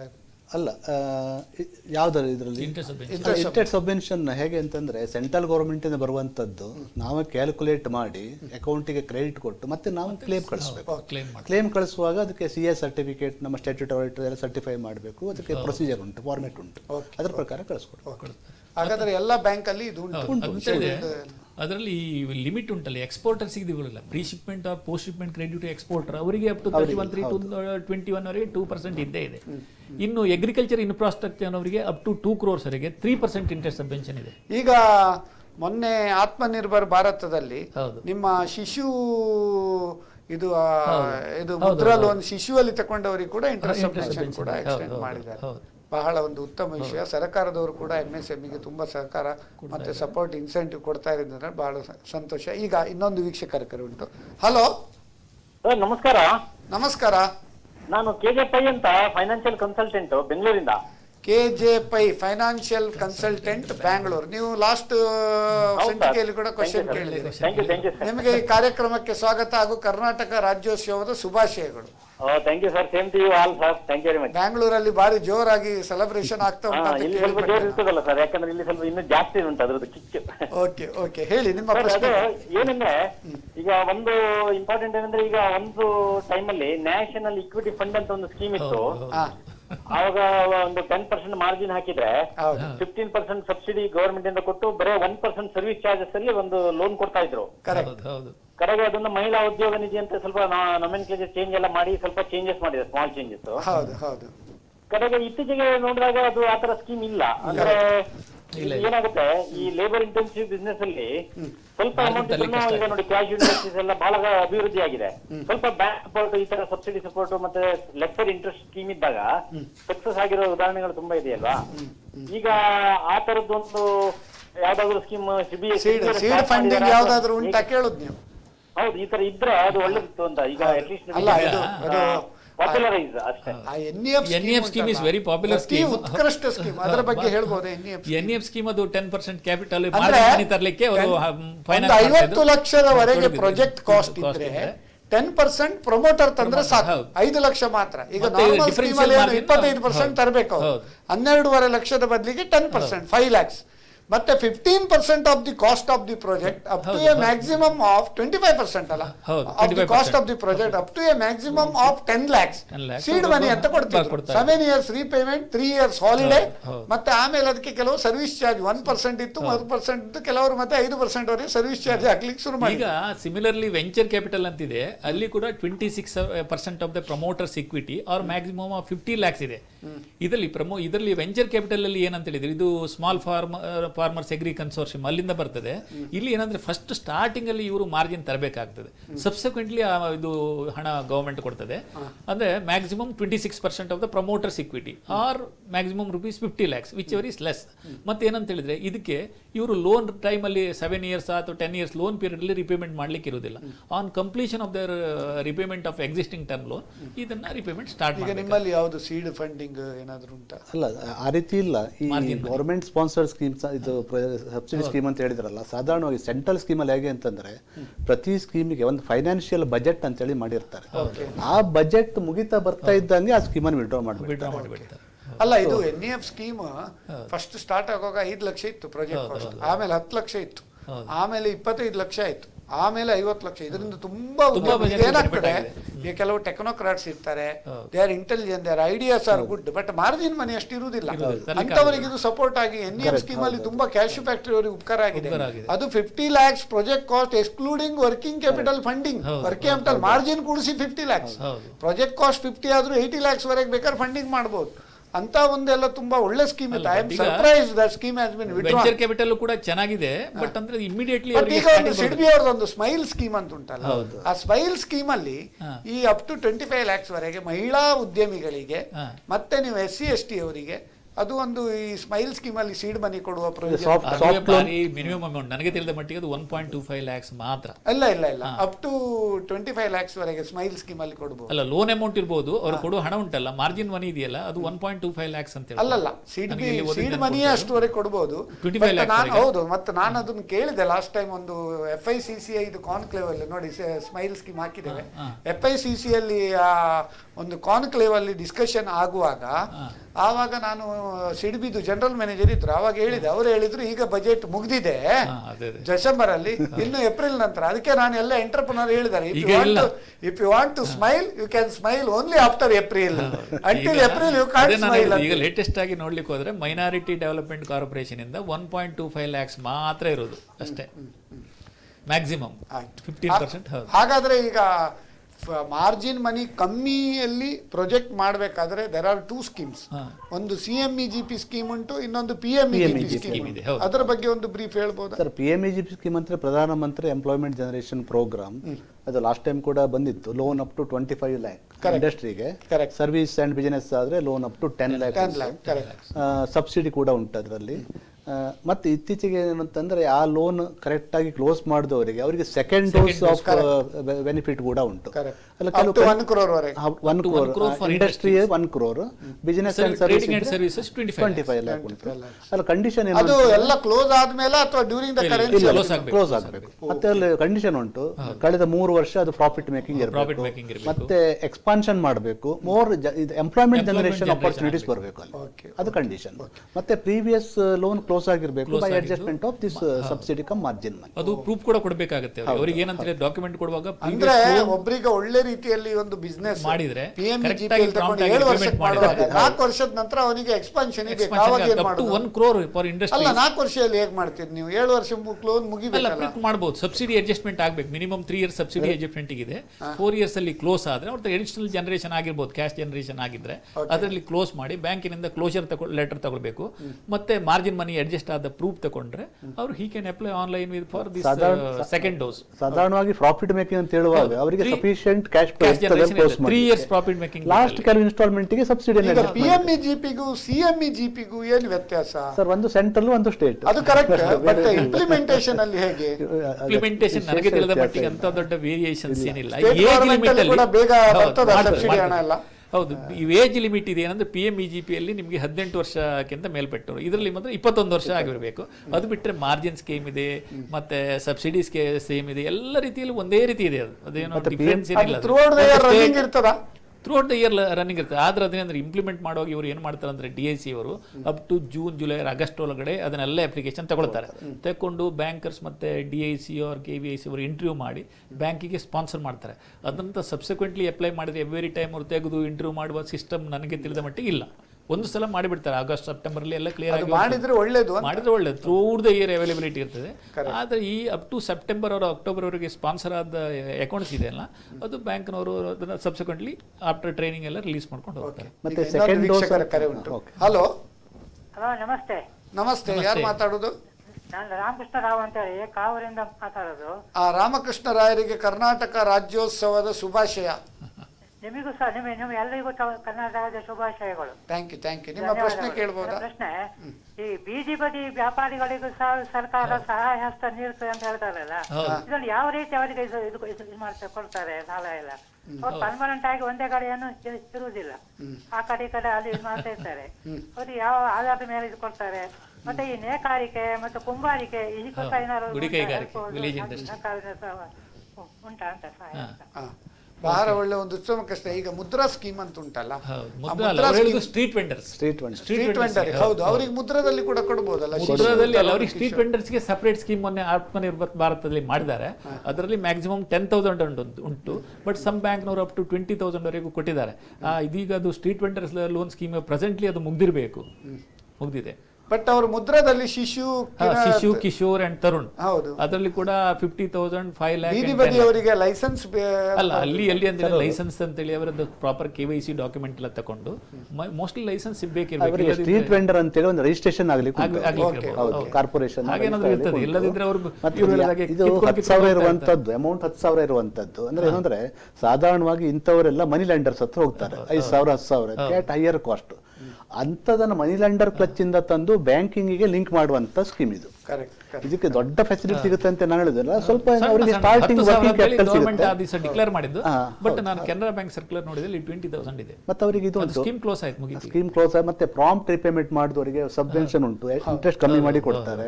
ಮತ್ತೆ ಅವರು ಡಿಜಿಟಲ್ ಪೇಮೆಂಟ್ ಯೂಸ್ ಮಾಡಿದ್ರೆ ಅವರಿಗೆ ಪ್ರತಿ ಪೇಮೆಂಟ್ಗೆ 20 ರೂಪಾಯಿ, 30 ರೂಪಾಯಿ, 50 ರೂಪಾಯಿ NPCI ಹ್ಯಾಂಡಲ್ ಮಾಡುತ್ತೆ. ಆ ರೀತಿ ಎಲ್ಲ ಬೆನಿಫಿಟ್ ಕೊಟ್ಟಿದ್ದಾರೆ. ಅಂದ್ರೆ ಡಿಜಿಟಲೈಸ್ ಮಾಡಬೇಕು ಅಂತ ಹೇಳೋ ಉದ್ದೇಶ ಉಂಟು. ಮತ್ತೆ ಅವರು ವಿಲೇಜ್ ಅಂಡ್ ಕಾಟೇಜ್ ಇಂಡಸ್ಟ್ರಿ ಹೇಳಿದ್ದಾರೆ. ವಿಲೇಜ್ ಇಂಡಸ್ಟ್ರಿಯಸ್ ಇವರು ಈಗ ಆರ್ಟಿಸನ್ ಕ್ರೆಡಿಟ್ ಕಾರ್ಡ್ ಅಂತ ಕೆಲವು ಬ್ಯಾಂಕಲ್ಲಿ ಇದೆ, ಮತ್ತೆ ಲಘು ಉದ್ಯಮಿ ಕ್ರೆಡಿಟ್ ಕಾರ್ಡ್ ಅಂತಿದೆ. ಈ ಆರ್ಟಿಸನ್ ಕ್ರೆಡಿಟ್ ಕಾರ್ಡ್ ಅಲ್ಲಿ ಕೆಲವು ಬ್ಯಾಂಕಲ್ಲಿ ಅಪ್ ಟು 2 lakhs ವರೆಗೆ ಅವರಿಗೆ ಸಿಂಪ್ಲಿ ವಿದೌಟ್ ಇದು CGTMSE ಕುಂಬಾರಿಕೆ, ಅದಕ್ಕೆ ಆರ್ಟಿಸನ್ಸ್ ಕ್ರೆಡಿಟ್. ಈಗ ಫಿಶರ್ಮ್ಯಾನ್ ಕೂಡ ಮೊನ್ನೆ ಇದರಲ್ಲಿ ಕಿಸಾನ್ ಕ್ರೆಡಿಟ್ ಕಾರ್ಡ್ 3 lakhs ವರೆಗೆ ಮಾಡಿದ್ರಲ್ಲ ಮೊನ್ನೆ ಆತ್ಮನಿರ್ಭರ ಭಾರತ ಪ್ರೋಗ್ರಾಮ್ ಅಲ್ಲಿ, ಅದು ಕೂಡ ಇತ್ತು.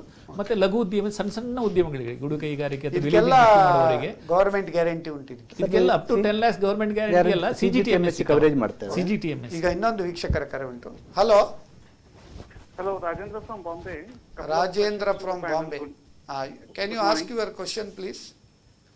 Yeah, so this MSME is applicable to which number of type of industries? Question number 2 is whether this is applicable only to public sector banks or all banks? And third, in case there is an application made, is there a turnaround time defined for responding, whether it's happening or not? The loan application. ಬಹಳ ಒಂದು ಉತ್ತಮ ಪ್ರಶ್ನೆ. ಈಗ first of all ಯಾವುದೆಲ್ಲ MSME, ಯಾವುದೆಲ್ಲ MSME ಅಲ್ಲ ಅಂತ ಅವ್ರದ್ದು ಕ್ವಶನ್. ಸೊ MSME ಅಲ್ಲ ಯಾವುದಂತ ಹೇಳೋದು ಸುಲಭ, ಯಾಕಂದ್ರೆ ನಾವು I think as per the new definition almost all are covered except real estate sector. ಮತ್ತೆ ಹೋಲ್ಸೇಲ್ ಟ್ರೇಡ್ ಉಂಟಾ? ಹೋಲ್ಸೇಲ್ ಟ್ರೇಡ್ ಅಲ್ಲಿ ಕೂಡ ನಿಮಗೆ MSME ಮೇಲೆ ಬರ್ತದೆ, ಇಕ್ವಿಪ್ಮೆಂಟ್ ಕಾಸ್ಟ್ ಮೇಲೆ MSME ಮೇಲೆ ಬರ್ತದೆ. ಓಕೆ, ಅವರ ಆನ್ಸರ್ ಅನ್ನು ಪ್ರಾಪರ್ ಆಗಿ ರಿಪ್ಲೈ ಮಾಡಿ. That means even that a sensitive sector, that is stock market, all those things are not covered. Real estate is not covered. So agriculture definitely covered under agriculture. So other than this, all are covered under MSME. Anything you tell, it can be covered under 250 crores turnover, 50 crores as per the new definition. Micro, small and new enterprises with effect from 1st July. Second thing is whether it is applicable for public sector only. Last time we have discussed. Sir, this is applicable to all commercial banks, rural banks, and financial institutions. All are permitted, not only they are mandated to finance to MSME sector, not only permitted. Priority sector 40%. It comes under priority sector. Out of that 40% MSME and everything sub-target. ಅಲ್ಲಿ 40% ಅಲ್ಲಿ ಏನಂತ ಹೇಳಿದ್ರೆ, ನಾನು recently RBI guidelines ನೋಡಿದೆ. Every year this 40 ಇದ್ದು 5% increase, 5% increase, ಹೀಗೆ ಆಗಿ 2025 ಇದು 75% ವರೆಗೆ ಹೋಗ್ಬೇಕು ಪ್ರಿಯಾರಿಟಿ ಅಡ್ವಾನ್ಸ್. ಆ ರೀತಿ ಇದೆ, ಗ್ರಾಜುವಲಿ ಜಾಸ್ತಿ ಮಾಡ್ತಾರೆ, ಹೋಗ್ಬೇಕು. ಈಗ ಇನ್ನೊಂದು ಟರ್ನ್ ಅರೌಂಡ್ ಟೈಮ್ ಅಂತ ಹೇಳಿ ಇದು ಮಾತ್ರ ಬಹಳ ಉತ್ತಮ ಪ್ರಶ್ನೆ ಅದು. ಯಾಕಂದ್ರೆ ಈಗ ಟರ್ನ್ ಅರೌಂಡ್ ಅದಕ್ಕೆ ಒಂದು ಫೇರ್ ಪ್ರಾಕ್ಟೀಸಸ್ ಕೋಡ್ ಇದೆ, ಟರ್ನ್ ಅರೌಂಡ್ ಟೈಮ್. ಅದ್ರ ಬಗ್ಗೆ ಹೇಳ್ತೀರಾ? ಮತ್ತೆ banking code and standard board of ಇಂಡಿಯಾದಲ್ಲಿ ಅವರು ಇದು ಮಾಡಿದ್ದಾರೆ, ಅಂದ್ರೆ MSMEಗೆ ಎಲ್ಲ ಕೋಡ್ ಆಫ್ ಕಂಡಕ್ಟ್ ಕೊಟ್ಟಿದ್ದಾರೆ ಫಾರ್ ದ ಬ್ಯಾಂಕರ್ಸ್. ಅದರಲ್ಲಿ code of conduct for the customers and for MSMEs ಅದರಲ್ಲಿ ಎಲ್ಲ ಡೀಟೇಲ್ ಆಗಿ ಹೇಳಿದ್ದಾರೆ. ಆ ಪೋರ್ಟಲ್ ಹೋದ್ರೆ I think they will get all the information. Number 1. Normally branch level ಆದ್ರೆ 15 days, ರೀಜನಲ್ ಆಫೀಸ್ ಲೆವೆಲ್ ಆದ್ರೆ 1 month. ನೋಡಿ ಮತ್ತೆ ಇದು MSME ಇದಕ್ಕೆ ಒಂದು ಕೆನರಾ ಬ್ಯಾಂಕ್ ಇದೆ MSME ಅಪ್ಲಿಕೇಶನ್ ನೋಡಿ, ಇದರಲ್ಲಿ ಕ್ಲಿಯರ್ ಆಗಿ ಬರೆದಿದ್ದಾರೆ details of fee, time, norms for disposal of lone applications for credit facilities available. ಅದರಲ್ಲಿ ನೀವು ಪೇಜ್ ನೋಡಿದ್ರೆ ನೋಡಿ, ಅಲ್ಲ ಅದು ಅದೇ ಅಪ್ಲಿಕೇಶನ್ ಅಲ್ಲಿ ಉಂಟು. ನೀವು ಕೆನರಾ ಬ್ಯಾಂಕ್ ಅಲ್ಲಿ ಉಂಟು ಹೇಳಿದ್ರು, ಬಟ್ ಕೆನರಾ ಬ್ಯಾಂಕ್ ಅದ್ರ ಪ್ರಕಾರ ಡಿಸ್ಪೋಸ್ ಮಾಡ್ತಾರ? ಅದು ಮಾಡ್ಲಿಕ್ಕೆ ಅದೇ ನಾನು ಹೇಳುದು. ಕೆನರಾ ಬ್ಯಾಂಕ್ ಅಲ್ಲ, ಕರ್ನಾಟಕ ಬ್ಯಾಂಕ್, ಕೆನರಾ ಬ್ಯಾಂಕ್ ಎಲ್ಲಾ ಬ್ಯಾಂಕ್ ಅಲ್ಲೂ ಉಂಟು. ಇದೆ, ಟೈಮ್ ಸರಿಯಾಗಿ ಅದು ಕೆಲವು ಸರಿ ಏನಾಗ್ತಾರೆ, ದೇವರು ಕೊಟ್ಟರು ಪೂಜಾರಿ ಬಿಡ ಅಂತ ಹೇಳಿ ಅವರು ಅದನ್ನ ಯಾರದು ಇಚ್ಛಾಶಕ್ತಿ ಯಾರು ಡಿಸ್ಪೋಸ್ ಮಾಡ್ತಾರೆ ಅವರ ಮೇಲೆ ಹೇಳ್ತೇನೆ. ಫಾರ್ MSMEs ಟ್ಯಾಟ್ ಬಗ್ಗೆ ಹೇಳಿದ್ರು, 2 weeks 4 weeks ಎಲ್ಲ ಒಪ್ಕೊಳ್ತೇನೆ. ಸೊ ನಮ್ಮ ಬ್ಯಾಂಕ್ ಅಲ್ಲಿ ಒಂದು ಸಿಸ್ಟಮ್ ಉಂಟು ಫಾರ್ ಬಿಗ್ಗರ್ ಲಿಮಿಟ್ಸ್, ಅಂದ್ರೆ more than 5 crores ಎಕ್ಸ್ಪೋಷರ್ ಇದ್ದೆ ಅಥವಾ take over more than 3 crores ಇದ್ರೆ ಫಸ್ಟ್ ನಾವು in principle yes or no ಅಂತ ಹೌದು. ಪ್ರತಿ ವಾರ ನೀವು ಕಮಿಟಿ ಮೀಟ್ ಆಗಿ ಅಲ್ಲ, ಎಸ್ ಆದ ನಂತರ ನಮ್ಮ ಪ್ರೊಸೆಸ್ ಫಾಸ್ಟ್, ಯಾಕಂದ್ರೆ ಅದನ್ನು ಸ್ಯಾಂಕ್ಷನ್ ಮಾಡುವ ಪ್ರಕ್ರಿಯೆಯಲ್ಲಿ ನಾವು ಹೋಗ್ತೇವೆ. ಈ ಮೊನ್ನೆ ಒಂದು ಕೆಲವು ಕೇಸ್ ಕೂಡ ನಾನು ಹೇಳಿದ್ದೆ, ಇವರು 4 weeks ಅಲ್ಲಿ ಉಂಟು, ನಾವು 2 weeks ಅಲ್ಲಿ ಮಾಡಿದ್ದುಂಟು, 1 week ಅಲ್ಲಿ ಕೂಡ ಮಾಡಿದ್ದುಂಟು. ಕೆಲವೊಮ್ಮೆ ಏನಾಗುತ್ತೆ ಅಂದ್ರೆ ಇನ್ಕಂಪ್ಲೀಟ್ ಇದು ಇನ್ಫಾರ್ಮೇಶನ್ ಇದ್ದಾಗ ಇಟ್ ಗೆಟ್ಸ್ ಡಿಲೇ. ಈ 4 weeks ಅಂತ ಈಗ ಎಲ್ಲ ಬ್ಯಾಂಕ್ ಇದು ಇಂಟೆನ್ಷನ್ ಅಂದ್ರೆ ಒಳ್ಳೆ ಬಾರೋವರ್ ಇದ್ರೆ ಅವರೇ ಈಗ ಮಾರ್ಕೆಟಿಂಗ್ ಮಾಡಿ ಬೇಗ ಆದಷ್ಟು ಕೊಡ್ಲಿಕ್ಕೆ ತಯಾರಿರುವಾಗ ಡಿಲೇ ಮಾಡೋ ಕ್ವಶನ್, ಈಗ ಡಿಲೇ ಮಾಡೋದು ಯಾವಾಗ ಅಂದ್ರೆ ಡೌಟ್ ಇರುವಾಗ ಮಾತ್ರ. ಇನ್ಕಂಪ್ಲೀಟ್ ಇನ್ಫಾರ್ಮೇಶನ್ ಬಹಳ ಒಂದು ಉತ್ತಮ ಪ್ರಶ್ನೆ ಕೇಳಿದ್ರಿ ರಾಜೇಂದ್ರ ಅವರೇ ಮುಂಬೈಯಿಂದ. ಈಗ ಸರಕಾರದಿಂದ ವಸಂತ್ ಶೆಟ್ರೆ ಯಾವುದೆಲ್ಲ ಸವಲತ್ತುಂಟು, ಇನ್ಸೆಂಟಿವ್ಸ್, ಅದರ ಬಗ್ಗೆ ಒಂದು ಮಾಹಿತಿ ಕೊಡ್ಬೋದಾ? ಈಗ central and state government BAC ಇಂದ ಒಂದು 35% ಪ್ರಮೋಷನ್ ಸಬ್ಸಿಡಿ ಅಂತೇಳಿ ಇಂಡಸ್ಟ್ರೀಸ್ಗೆ ಕೊಡ್ತಾರೆ, 35%. ಆದರೆ ಇದರಲ್ಲಿ ಏನಂತ ಹೇಳಿದ್ರೆ ಬೇರೆ ಬೇರೆ ಕ್ಯಾಟಗರಿಯವರಿಗೆ ಬೇರೆ ಬೇರೆ ಝೋನ್ ಪ್ರಕಾರ ಬೇರೆ ಬೇರೆ ಟೈಪ್ ಆಫ್ ಸಬ್ಸಿಡಿ ಇದೆ. ಹಾಗಾಗಿ ಎಷ್ಟಂತೇಳಿ ಎಕ್ಸ್ಪ್ಲೈನ್ ಮಾಡ್ಲಿಕ್ಕೆ ಸ್ವಲ್ಪ ಕಷ್ಟ. ಅದು ವೆಬ್ಸೈಟ್ ಅಲ್ಲಿ ಹೋದ್ರೆ ಅವರಿಗೆ ಕರ್ನಾಟಕ ನ್ಯೂ ಇಂಡಸ್ಟ್ರಿಯಲ್ ಪಾಲಿಸಿ 2025 ಮೊನ್ನೆಯಿಂದ ಎಫೆಕ್ಟಿವ್ ಆಗಿದೆ. ಅದರ ಪ್ರಕಾರ ಏನಂತ ಹೇಳಿದ್ರೆ ಝೋನ್ 1, ಝೋನ್ 2 ಮತ್ತೆ ಝೋನ್ 3 ಅಂತ 3 ಡಿಫರೆಂಟ್ ಪರ್ಸೆಂಟೇಜ್ ಆಫ್ ಸಬ್ಸಿಡಿ ಇದೆ ಅವರಿಗೆ ಮಾಡಿದ್ದಾರೆ. ಆ 3% ಇದರ ಪ್ರಕಾರ 20%, 35%, 30% ಮತ್ತೆ ಸ್ಪೆಷಲ್ ಎಂಟರ್ಪ್ರಿನರ್ ಪುನಃ 5% ಜಾಸ್ತಿ, 40% ವರೆಗಿದೆ. But 35% subsidy for on the fixed assets. Maximum of 65 lakhs ಅಂತ ಇದೆ ಅದರಲ್ಲಿ, ಮ್ಯಾಕ್ಸಿಮಮ್ 65 lakhs. ಈಗ ಫುಡ್ ಪ್ರೊಸೆಸಿಂಗ್ ಇಂಡಸ್ಟ್ರಿ ಇದು ಕೂಡ ಸಬ್ಸಿಡಿ ಇರಬೇಕಲ್ಲ? ಫುಡ್ ಪ್ರೊಸೆಸಿಂಗ್ ಮತ್ತೆ ಇದಲ್ಲದೆ ಬೇರೆ ಇನ್ಸೆಂಟಿವ್ಸ್ ಗಳು ತುಂಬಾ ಇದೆ. ಒಂದಂತ ಹೇಳಿದ್ರೆ ಈ ನಿಮ್ಮ stamp duty waiver, exemption of stamp duty. ಈ ಹೊಸ MSME ಅವರಿಗೆ ಅಪ್ ಟು 5 years ವರೆಗೆ ಅವರೊಂದು DIC ಇಂದ ಒಂದು ಸರ್ಟಿಫಿಕೇಟ್ ತರಬೇಕು ಆಗ್ತದೆ. ಅದು ತಗೊಂಡು ಬಂದ್ರೆ ಯಾವುದೇ ಬ್ಯಾಂಕ್ ಡಾಕ್ಯುಮೆಂಟ್ ಆಗ್ಬೋದು, ಮಾರ್ಗೇಜ್ ಡಾಕ್ಯುಮೆಂಟ್ ಆಗೋದು ಯಾವುದಕ್ಕೂ ಅಪ್ ಟು 5 years ವರೆಗೆ ಸ್ಟಾಂಪ್ ಡ್ಯೂಟಿ ಕಟ್ಟಬೇಕಾಗಿಲ್ಲ ಅವರು. ಸ್ಟಾಂಪ್ ಡ್ಯೂಟಿ ವೇವರ್ ಇದೆ. ಮತ್ತೆ ಇವನ್ ಲೀಸ್ ಡೀಡ್ ರಿಜಿಸ್ಟರ್ ಮಾಡಬೇಕಾದ್ರೆ ಅಥವಾ ಸೇಲ್ ಡೀಡ್ ರಿಜಿಸ್ಟರ್ ಮಾಡಬೇಕಾದಕ್ಕೆ ಕನ್ವರ್ಷನ್ ಮಾಡುವಾಗ ಕನ್ವರ್ಷನ್ ಫೀ ಕೂಡ 100% ವೇವರ್ ಇದೆ. ಇನ್ನು ಕೂಡ ಕೆಲವೊಂದು ನಿಮ್ಮ ಎಲೆಕ್ಟ್ರಿಕಲ್ ಟ್ಯಾರಿಫ್ ಇದೆಯಲ್ಲ, ಎಲೆಕ್ಟ್ರಿಸಿಟಿ ಬಿಲ್, ಅದರಲ್ಲಿ ಕೂಡ ಎಲೆಕ್ಟ್ರಿಸಿಟಿ ಬಿಲ್ಲಲ್ಲಿ ಟ್ಯಾಕ್ಸ್ ಪೋರ್ಷನ್ ಮಾತ್ರ ಅಪ್ ಟು 8 years ವರೆಗೆ ಟ್ಯಾಕ್ಸ್ ಪೋರ್ಷನ್ ವೇವರ್ ಇದೆ. ಮತ್ತೆ ಮಾರ್ಕೆಟ್ ಫೀ, SME ಅವರು ಈ ಫುಡ್ ಪ್ರೊಸೆಸಿಂಗ್ನವರು ಅವರ ಪ್ರಾಡಕ್ಟನ್ನು ತಗೊಂಡೋಗಿ ಒಂದು ಮಾರ್ಕೆಟಿಂಗ್ ಪ್ಲೇಸಲ್ಲಿ ಮಾರಬೇಕು, ಅಲ್ಲಿ ಆ ಫೀ, ಮಾರ್ಕೆಟಿಂಗ್ ಫೀ ಉಂಟಲ್ಲ, ಅದು ಒಂದು 10 years ವರೆಗೆ ವೇವರ್ ಇದೆ. ಈಗ new Karnataka new industrial policy ಪ್ರಕಾರ ತುಂಬಾ ಸ್ಕೀಮ್ಸ್ ಇನ್ಸೆಂಟಿವ್ ಬಂದಿದೆ. ಅದಕ್ಕೊಂದು ನಾವು ಸಪರೇಟ್ ಒಂದು ಕಾರ್ಯಕ್ರಮ ಮಾಡ್ತಾ ಇದ್ದೇವೆ, ನ್ಯೂ ಇಂಡಸ್ಟ್ರಿಯಲ್ ಪಾಲಿಸಿ ಕರ್ನಾಟಕ ಅಂತ ಹೇಳಿ. ಮತ್ತೆ ಈಗ ಎಂಟ್ರಿ ಟ್ಯಾಕ್ಸ್ ಮತ್ತೆ ಕೆಲವು ಗೂಡ್ಸ್ ತರ್ತಾರೆ, ಕ್ಯಾಪಿಟಲ್ ಗೂಡ್ಸ್ ಎಂಟ್ರಿ ಟ್ಯಾಕ್ಸ್ ಇಲ್ಲ, GST ಅಲ್ಲ, ಎಂಟ್ರಿ ಟ್ಯಾಕ್ಸ್ ಕೂಡ ವೇವರ್ ಇದೆ. ಅಲ್ಲ ಈಗ ಇಲ್ಲ, GST ಬಂದ್ರೆ ಎಂಟ್ರಿ ಟ್ಯಾಕ್ಸ್ ಇರ್ಲಿಕ್ಕಿಲ್ಲ. ಬಟ್ ಅದರಲ್ಲಿ ಕೂಡ ಈ ಸ್ಕೀಮ್ ಪ್ರಕಾರ ಅಲ್ಲ ಬೇರೆ ಎಲ್ಲ ಇಂಟ್ರೆಸ್ಟ್ ಸಬ್ವೆನ್ಷನ್ ಅಲ್ಲ, interest subvention up to 6% only for micro industries. ಮತ್ತೆ ಎಕ್ಸ್ಪೋರ್ಟ್ ಕೂಡ ಉಂಟು, ಎಕ್ಸ್ಪೋರ್ಟ್ ಕೂಡ ಇದೆ, ಓನ್ಲಿ ಫಾರ್ ಮೈಕ್ರೋ ಯೂನಿಟ್ಸ್. ಅವರಿಗೆ ಇನ್ನೊಂದು ವೀಕ್ಷಕರ ಕರೆ ಉಂಟು. Hello hello, Shastana Nagesh Pai. ಶಾಸ್ತಾನ ನಾಗೇಶ್ ಪೈ, ನಮಸ್ಕಾರ. ನಿಮ್ಗೆ ಕರ್ನಾಟಕ ರಾಜ್ಯೋತ್ಸವದ ಶುಭಾಶಯಗಳು. ತುಂಬಾ ಧನ್ಯವಾದ ಸರ್. SS ನಾಯಕರಿಗೂ ಹಾಗೂ ರಮೇಶ್ ಭಟ್ರಿಗೂ ಬಸವ ಶೆಟ್ಟಿಗೂ ನಮಸ್ಕಾರ, ಧನ್ಯವಾದಗಳು. ನಮಸ್ಕಾರ. SS ನಾಯಕ್ ಅಂತ ಹೇಳಿದ್ರೆ, ಎಸ್ ಅಂತ ಹೇಳಿದ್ರೆ ಕೆಲವು ಅದು ಬೇರೆ ಅರ್ಥ ಇರ್ಬೋದು ಇಡುವಾಗ. ನಾನಿಲ್ಲಿ ಹೇಳುದುಂಟು ಕೆಲವರಿಗೆ, ಎಸ್ ಅಂದ್ರೆ ಎಲ್ಲವೂ ಆಗ್ತದೆ ಅವರಿಂದ ಅಂತ. ನಾನು ಕೆಲವೊಮ್ಮೆ ಎಕ್ಸಾಂಪಲ್ ಕೊಡುದುಂಟು. ಇಲ್ಲಿ ಸಣ್ಣ ಸಣ್ಣ ಹಾಸ್ಪಿಟಲ್ ಅಲ್ಲಿ ಪೇಷಂಟ್ ಹೋದಾಗ ಅವರಿಗೆ ಆಗದಿದ್ದಾಗ ನೀವು ಮಣಿಪಾಲಕ್ಕೆ ಕರ್ಕೊಂಡು ಹೋಗಿ ಅಂತ. ಇಲ್ಲಿ ಸಹ ಹಾಗೆ ಲೆಕ್ಕ ಪರಿಶೋಧಕರು ತುಂಬಾ ಮಂದಿ ಇದ್ದಾರೆ, ಅವರಿಂದ ಯಾವ್ದಾಗುದಿಲ್ಲೋ ಅದು SS ನಾಯಕರ ಹತ್ರ ಹೋಗಿ ಅಂತ. ಅಂದ್ರೆ ಅವರಲ್ಲಿ ಹೋಗ್ತದೆ, ಯಾವುದೇ ತಪ್ಪಾದ್ರೂ SS ನಾಯಕರು ಫಸ್ಟ್ ಆ ಕೇಸ್ ಅನ್ನು ತಕೊಳ್ತಾರೆ. ಆಗ್ತದೆ ಇಲ್ವೋ ನೆಕ್ಸ್ಟ್, ಎಷ್ಟೇ ಸೀರಿಯಸ್ ಇರ್ಲಿ, ಎಷ್ಟೇ ಅದು ಗಂಭೀರ ಇರ್ಲಿ, ಎಸ್ ನಾಯಕರಿಂದ ಆಗದಿದ್ದದ್ದು ಇಲ್ಲ. ಯಾಕಂದ್ರೆ ಇವತ್ತು ಈ ಕಾರ್ಯಕ್ರಮ ಉಂಟಲ್ಲ, ಯಾರು ಮಾಡದೇ ಇದ್ದ ಕಾರ್ಯಕ್ರಮ ಇದು, ಯಾವ ಚಾನಲ್ ಅಲ್ಲೂ ಬಾರದೇ ಇರುವ ಕಾರ್ಯಕ್ರಮ. ಅದಕ್ಕೆ ನಮ್ಮ ಕರ್ನಾಟಕ ಬ್ಯಾಂಕಿನ ಒಂದು ಫುಲ್ ಸಪೋರ್ಟ್ ಉಂಟು, ನಿರಂತರ ಒಂದು ಸಹಾಯ ಸಹಕಾರ ಹಾಗೂ ಸಪೋರ್ಟ್ ಅಂತ ಹೇಳ್ತೇವಲ್ಲ, ಅವರು ತ್ರಿಬಲ್ ಎಸ್. ಹಾಗಾಗಿ ನಾನು ಹೇಳುದು, ನಾವು ಡಬಲ್ ಎಸ್ ಆದ್ರೆ ಕರ್ನಾಟಕ ಬ್ಯಾಂಕಿನವರು ತ್ರಿಬಲ್ ಎಸ್, ಸಹಾಯ ಸಹಕಾರ ಮತ್ತೆ ಅವರು ಸಪೋರ್ಟ್ ನಿರಂತರ. ಹಾಗೂ ಸಹ ರಮೇಶ್ ಭಟ್ರಿಗೂ ಮತ್ತು ವಸಂತ್ ಚಿತ್ರನ್ನು ನಾನು ಮೊನ್ನೆ ಸಹ ಗಮನಿಸಿದಾಗ, ಇವತ್ತು ಸಹ ಗಮನಿಸಿದಾಗ ತುಂಬಾ ಎಕ್ಸ್ಪೀರಿಯನ್ಸ್ ಇದ್ದಾಗ ಉಂಟು. ಯಾಕೆಂತ ಹೇಳಿದ್ರೆ ವಸಂತ್ ಚಿತ್ರಿಗೂ ಮತ್ತೆ ರಮೇಶ್ ಭಟ್ರಲ್ಲಿ ವ್ಯತ್ಯಾಸ ಏನಂತ ಹೇಳಿದ್ರೆ ಸ್ವಲ್ಪ ಕೊಡ್ಲಿಕ್ಕೆ ಇಚ್ಛೆ ಪಡ್ತೇನೆ. ರಮೇಶ್ ಭಟ್ ಯಾವುದೇ ಒಂದು ವಿಷಯದಲ್ಲಿ ಸ್ಪೆಷಲಿಸ್ಟ್ ಅವರು. ವಸಂತ್ ಶೆಟ್ರು ಒಂದು ಫಿಸಿಷಿಯನ್, ಅಂದ್ರೆ ಮೆಡಿಸಿನ್, ಅಂದ್ರೆ ಎಲ್ಲಾ ಬ್ಯಾಂಕಿನ ಯಾವ ಬ್ಯಾಂಕ್ ಅಂದ್ರೆ ಏನು ಅನ್ನುವ ಒಂದು ಹೇಳುವಂತ ಸಾಮರ್ಥ್ಯ ಇದ್ದವರು. ಅದಕ್ಕೆ ಅವರಿಗೆ ಬ್ಯಾಂಕಿಂಗ್ ತಜ್ಞರು ಅಂತ ಹೇಳಿ ನಾವು ಕರಿತಾ ಇದ್ದೇವೆ. ಡಿಫರೆನ್ಸ್ ಇಷ್ಟೇ. ಹಾಗಾಗಿ ವಸಂತ್ ಶೆಟ್ರಿಗೂ ಒಂದು ಪ್ರಶ್ನೆ ಉಂಟು, ರಮೇಶ್ ಭಟ್ರಿಗೂ ಒಂದು ಪ್ರಶ್ನೆ ಉಂಟು. 1-2 ನಿಮಿಷ ಅವಕಾಶ ಕೊಡಿ ಅಂತ ಕೇಳಿ. ಅಂದ್ರೆ ವಸಂತ್ ಶೆಟ್ರ್ ಹತ್ರ ಹೇಳ್ತೇನೆ, ಈಗ ನೋಡಿ central bank, syndicate bank, corporation bank ಇವೆಲ್ಲ ಮರ್ಜ್ ಆಗಿ ಇವತ್ತು ಹೋದ ಕಸ್ಟಮರಿಗೆ ಕೇಳುವವರಿಲ್ಲ. ಈಗ ಇದ್ದ ಮ್ಯಾನೇಜರ್ ಅಥವಾ ಸ್ಟಾಫ್ ನಾಳೆ ಇರುದಿಲ್ಲ, ಅವ್ರಿಗೆ ಖುಷಿ ಬಂದಾಗೆ ಸ್ಟಾಫ್ ಅಂತ ಚೇಂಜ್ ಮಾಡ್ತಾ ಇರ್ತಾರೆ. ನಮ್ಮ ಪರಿಚಯ ಇರುದಿಲ್ಲ, ಗವರ್ಮೆಂಟ್ ಮತ್ತು ಪ್ರೈವೇಟ್ ಬಸ್ ಆದಾಗ ಆಗಿಲ್ಲ. ಅದರಿಂದ ಸರ್ಕಾರಕ್ಕೆ ಏನೋ ಬೆನಿಫಿಟ್ ಉಂಟು ನಮ್ಗೆ ಅದರ ಗೊತ್ತಿಲ್ಲ. ಈಗ ನಮ್ ಆಲ್ಮೋಸ್ಟ್ ಕಸ್ಟಮರ್ ಈಗ ಮೊದಲಿನ ಒಂದು ಖಾತೆ ಇರುವುದರಿಂದ ಹೋಗ್ತಾರೆ ವಿನ ಈಗ ಹೊಸ ಖಾತೆ ಮಾಡುವವರು ಯಾರು ಆಸಕ್ತಿ ಕೊಡುವುದಿಲ್ಲ.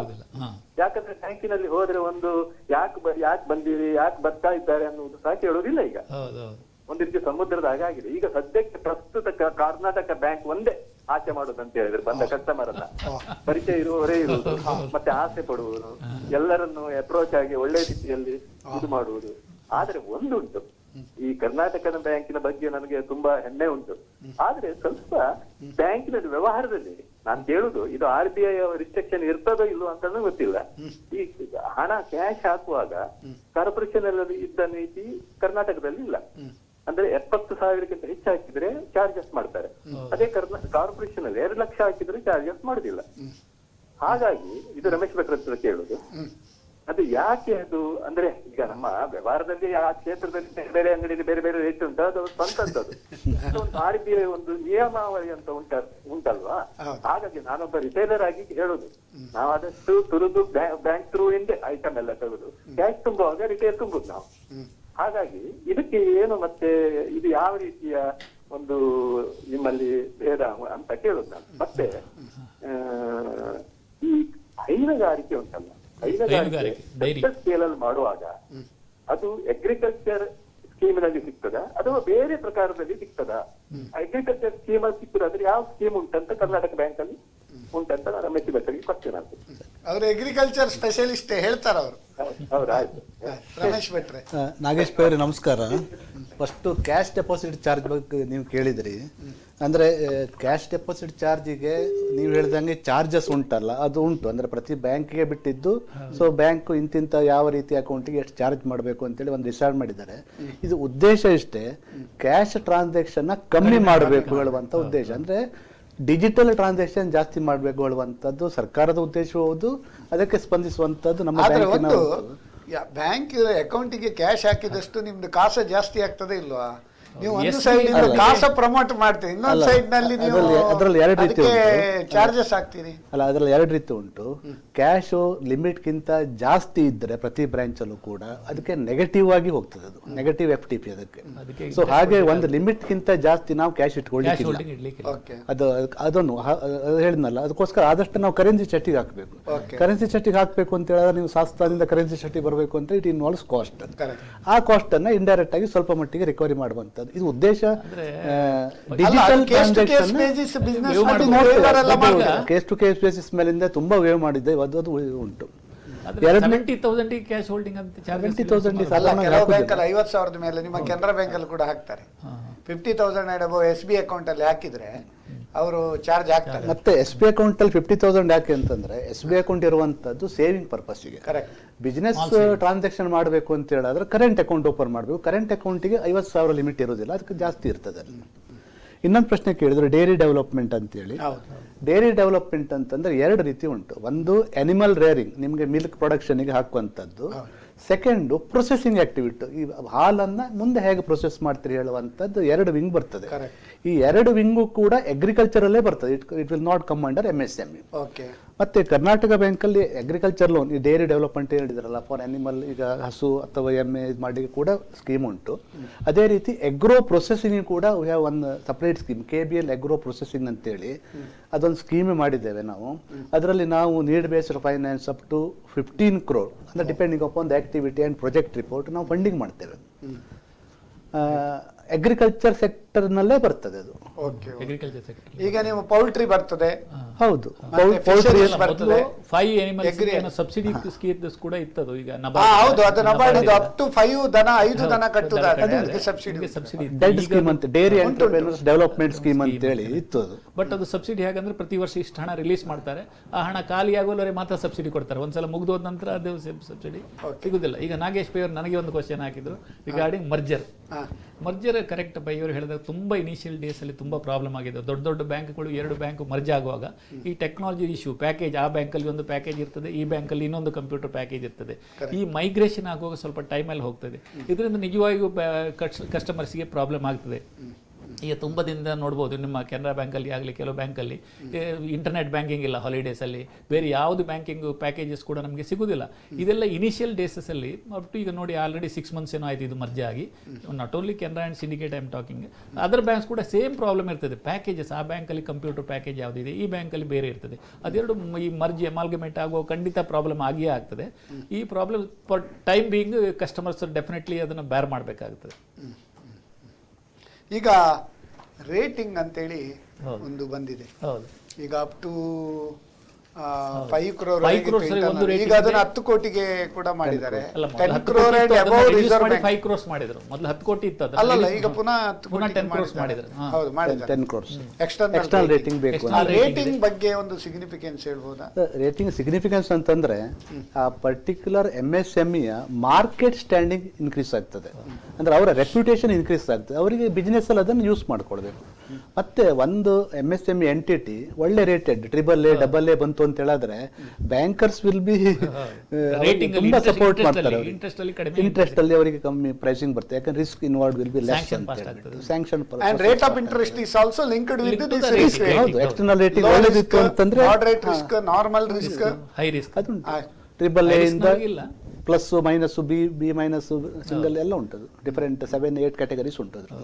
ಈಗ ಇನ್ವೆಸ್ಟ್ಮೆಂಟ್ ಗ್ರೇಡ್ ಅಂದ್ರೆ ಎಷ್ಟು? 50 crore and above ಗೆ ಇನ್ವೆಸ್ಟ್ಮೆಂಟ್ ಗ್ರೇಡ್ ಅಂತ ಇರ್ತದೆ. ಅದು B+ ಗಿಂತ ಕಮ್ಮಿ ಇದ್ರೆ ಮಾಡೋದು. B+ ಅಂತ ಹೇಳಿದ್ರೆ ಅದು high risk. B+, single B+ is high risk. Double B ಆದ್ರೆ ಮಾತ್ರ ಮಾಡರೇಟ್ ರಿಸ್ಕ್. ಡಬಲ್ ಬಿ ಆದ್ರೆ ಮಾಡರೇಟ್ ರಿಸ್ಕ್. ಎಲ್ಲರದು ಅದೇ ನನಗೆ ತಿಳಿದ ಮಟ್ಟಿಗೆ ICRA and CARE and CRISIL ಅಲ್ಲಿ ಡಬಲ್ B+ ಹೇಳಿದ್ರೆ high risk, B+ is high risk, double B ಹೇಳಿದ್ರೆ ಮಾಡರೇಟ್ ರಿಸ್ಕ್. ಹಾಗಾದ್ರೆ ಇನ್ವೆಸ್ಟ್ಮೆಂಟ್ ಗ್ರೇಡ್ ಅಂದ್ರೆ 50 crores and above investment grade ಅಲ್ಲದಿದ್ರೆ ಯಾರು ಎಂಟರ್ಟೈನೇ ಮಾಡೋದಿಲ್ಲ. ಇನ್ವೆಸ್ಟ್ಮೆಂಟ್ ಗ್ರೇಡ್ ಹೇಳಿದ್ರೆ B+ ಆದ್ರೆ ಹೈ ರಿಸ್ಕ್. ಅದು ಎಲ್ಲ ಎಕ್ಸಿಸ್ಟಿಂಗ್ ನವರಿಗೆ ಏನ್ ಮಾಡ್ಲಿಕ್ಕೆ ಆಗ್ತದೆ, ಎಂಟರ್ಟೈನ್ ಮಾಡಲೇಬೇಕಾಗುತ್ತೆ. ಬಟ್ ಹೊಸ ಮಾಡುವಾಗ ಅದು ಡೆಫಿನೆಟ್ಲಿ ಮಾಡೋದಿಲ್ಲ. ಹೊಸ ಪ್ರಾಜೆಕ್ಟ್ ಅಂತ ಹೇಳುವಾಗ ಎಕ್ಸ್ಟರ್ನಲ್ ರೇಟಿಂಗ್ ಬಂದಿರುವುದಿಲ್ಲ ಸ್ಟೇಜ್ ಅಲ್ಲಿ. ಈಗ ನಿಮ್ಮದು ಈಗ ಟೇಕ್ ಓವರ್, ಈಗ ಬೇರೆ ಬ್ಯಾಂಕ್ ಇಂದ ಟೇಕ್ ಓವರ್ ಮಾಡೋದಾದ್ರೆ ವಾಟ್ ಆರ್ ದಿ ನಾರ್ಮ್ಸ್? ಅದಕ್ಕೆ ಏನಾದರೂ ನಾರ್ಮ್ಸ್ ಅಂದ್ರೆ ಟೇಕ್ ಓವರ್ ಮಾಡ್ಲಿಕ್ಕೆ ನಾರ್ಮ್ಸ್ ಉಂಟು. ಅದಕ್ಕೆ ರಿಸರ್ವ್ ಬ್ಯಾಂಕ್ ನಾರ್ಮ್ಸ್ ಅಥವಾ ಅದರಲ್ಲಿ ರಿಸರ್ವ್ ಬ್ಯಾಂಕ್ ಒಂದು ಗೈಡ್ಲೈನ್ ಹೇಳಿದೆ ಅಂತಂದ್ರೆ ಅವರೊಂದು ಎಕ್ಸ್ಚೇಂಜ್ ಆಫ್ ಇನ್ಫಾರ್ಮೇಶನ್ ತಗೊಳ್ಬೇಕು ಅಂತೇಳಿ ಒಂದು ಫಾರ್ಮೆಟ್ ಕೊಟ್ಟಿದ್ದಾರೆ. RBI ರಿಕ್ವೈರ್ಮೆಂಟ್ ಅದೇ, ಆ ಫಾರ್ಮೆಟ್ ಅಲ್ಲಿ we are suppose to get the ಇದು ಇನ್ಫಾರ್ಮೇಶನ್. ಅದು 15 days ಒಳಗಡೆ ಕೊಡಬೇಕು ಅಂತೇಳಿ ಒಂದು ಟೈಮ್ ಉಂಟು. ಮತ್ತೆ bank should have their own policy ಅಂತ. ಸೊ ಟೇಕ್ ಓವರಿಗೆ ಅದು ಯಾರು ಹೇಳಿದ್ದಾರೆ. ಬಟ್ ನಮ್ಮಲ್ಲಿ ಅದ್ರ ಪ್ರಕಾರ ನಾವು ಪಾಲಿಸಿ ಕೂಡ ಮಾಡಿದ್ದೇವೆ ಟೇಕ್ ಓವರಿಗೆ. ಸೊ ರೇಷಿಯೋಸ್, ಈ ರಿಸ್ಟ್ ಮಿನಿಮಮ್ ರೇಷಿಯೋಸ್ ಇಟ್ಟಿರಬೇಕು. ಅವರು ಲಾಸ್ಟ್ ಬ್ಯಾಂಕ್ ಸ್ಟೇಟ್ಮೆಂಟ್ ನೋಡ್ತೇವೆ, there should not be any default. CRIF ಅಲ್ಲಿ ಅಥವಾ ಕಂಟಿನ್ಯೂಸ್ಲಿ ಪ್ರಾಫಿಟ್ ಮೇಕಿಂಗ್ ಇರಬೇಕು, ಅದೆಲ್ಲ ಉಂಟು. ಕ್ಯಾಶ್ ಪ್ರಾಫಿಟ್ ಇರಬೇಕು ಅಟ್ ಲೀಸ್ಟ್. ಅಂತವೆಲ್ಲ ಗೈಡ್ಲೈನ್ಸ್. ಅದು ಕೇಸ್ ಟು ಕೇಸ್ ವೇವರ್ ಮಾಡ್ಲಿಕ್ಕೆ ಆಗ್ತದ? ಅದೆಲ್ಲ ಆಗೋದಿಲ್ಲ. ಮೇಜರ್ ನಾರ್ಮ್ಸ್ ಹೇಳ್ತೇನೆ ನೋಡಿ. ಮೇಜರ್ ನಾರ್ಮ್ಸ್ ಒಂದು ಕರೆಂಟ್ ರೇಷಿಯೋ ಇದೆ, ಅದರಲ್ಲಿ 1ಕ್ಕಿಂತ ಕೆಳಗಡೆ ಬಂದ್ರೆ ಏನು ಮಾಡ್ಲಿಕ್ಕೆ ಆಗೋದಿಲ್ಲ. ಮತ್ತೆ it should B profit making ಅಂತ. ಲಾಸ್ಟ್ 3 years ಅಲ್ಲಿ ಪ್ರಾಫಿಟ್ ಮೇಕಿಂಗ್. ಈಗ ಫಸ್ಟ್ ಈಗ ಒಂದು ಉದ್ಯಮ ಪ್ರಾರಂಭ ಆಗ್ತದೆ ಈ ವರ್ಷ ಅಥವಾ ಲಾಸ್ಟ್ 2 years ಬ್ಯಾಕ್, ಆ ವರ್ಷ ಲಾಸ್ ಅಂದ್ರೆ ಫಸ್ಟ್ ಇಯರ್, ಸೆಕೆಂಡ್ ಇಯರ್ ಉತ್ತಮ ಪ್ರಾಫಿಟ್ ಮಾಡಿದ್ದಾರೆ. ಅದು ಈ ವರ್ಷ ಕೇಸಸ್ ಅಲ್ಲಿ ಏನೋ ಸ್ವಲ್ಪ ರಿಲ್ಯಾಕ್ಸೇಷನ್ ಕೊಡಬಹುದು. ಯಾಕಂದ್ರೆ ಫಸ್ಟ್ ಇಯರ್ ಅಲ್ಲಿ almost all industries incur loss ಹೋಗಿ. ಹೌದು, ಫಸ್ಟ್ ಇಯರ್ ನಾವು ಪ್ರಾಫಿಟ್ ಎಕ್ಸ್ಪೆಕ್ಟ್ ಮಾಡ್ಲಿಕ್ಕೆ ಆಗುತ್ತೆ. ಸೆಕೆಂಡ್ ಇಯರ್ ಒಳ್ಳೆ ಬಂಪರ್ ಪ್ರಾಫಿಟ್ ಮಾಡಿದ್ದಾರೆ. ಈಗ ಥರ್ಡ್ ಇಯರ್ ಬರುವಾಗ ಟೇಕ್ ಓವರ್ ಮಾಡ್ಬೋದು ಅಂದ್ರೆ previous balance sheet it should be strong. ನಮ್ಮ ರೇಷಿಯೋಸ್ ನೋಡುವಂತದ್ದು ನಾವು previous balance sheet, audited balance sheet. ಅಲ್ಲಿ ಮತ್ತೊಂದಿದೆ, ನಾರ್ಮ್ಸ್ ಬರಬೇಕು. ಇನ್ನೊಂದು ನಾರ್ಮ್ಸ್ ಇದೆ, ಒಂದು ಅದು ಎಲ್ಲ ಬ್ಯಾಂಕಲ್ಲಿ ಇದೆಯಲ್ಲೋ ಗೊತ್ತಿಲ್ಲ, ಬಟ್ ಏನಂತಾರೆ ಒಂದು ಬ್ಯಾಂಕಿಂದ ಇನ್ನೊಂದು ಬ್ಯಾಂಕಿಗೆ ನೀವು ಟೇಕ್ ಓವರ್ ಆಗಬೇಕಾದ್ರೆ ಮಿನಿಮಮ್ 2 years ಆ ಬ್ಯಾಂಕಲ್ಲಿ ಇರಬೇಕಂತುಂಟು. ಓಕೆ, ಆ ಬ್ಯಾಂಕಲ್ಲಿ ಮಿನಿಮಮ್ 2 years ಮತ್ತೆ ಎಕ್ಸಿಸ್ಟಿಂಗ್ ಸೆಕ್ಯೂರಿಟಿ ಡೈಲ್ಯೂಟ್ ಮಾಡಬಾರ್ದು. ಸೇಮ್ ಸೆಕ್ಯೂರಿಟೀಸ್ ಅವರು ಇನ್ನೊಂದು ಬ್ಯಾಂಕಿಗೆ ಹೋಗಬೇಕು. ರಿಪೇಮೆಂಟ್ ಇದೆ ಇನ್ ಕೇಸ್ ಒಂದು ವೇಳೆ ಏನಾದರೂ ಸಬ್ಸ್ಟಿಟ್ಯೂಟ್ ಮಾಡೋದಾದ್ರೆ ಬೇರೆ ಸೆಕ್ಯೂರಿಟಿ ಈಕ್ವಲೆಂಟ್ ಅಮೌಂಟ್ ಇದ್ರೆ ಮಾಡಬಹುದೇನೋ ಸ್ಯಾಂಕ್ಷನಿಂಗ್ ಅದು ಮಾಡ್ತೇವೆ.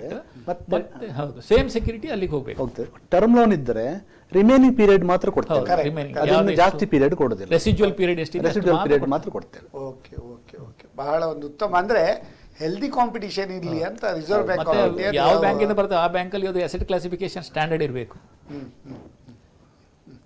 ಈಗ ಟರ್ಮ್ ಲೋನ್ ಮತ್ತೆ ವರ್ಕಿಂಗ್ ಕ್ಯಾಪಿಟಲ್ ಎರಡು ರೀತಿಯ ಫಂಡಿಂಗ್ ಉಂಟು ಬ್ಯಾಂಕಲ್ಲಿ, ಕರೆಕ್ಟ್ ಅಲ್ವಾ? ಈಗ term loan up to MSME up to 10 years ವರೆಗೆ ಕೂಡ ಕೊಡ್ತಾರೆ. ಈ ಕೆಲವು ಇನ್ಫ್ರಾಸ್ಟ್ರಕ್ಚರ್ ಪ್ರಾಜೆಕ್ಟ್ ಗೆ even up to 15 years also.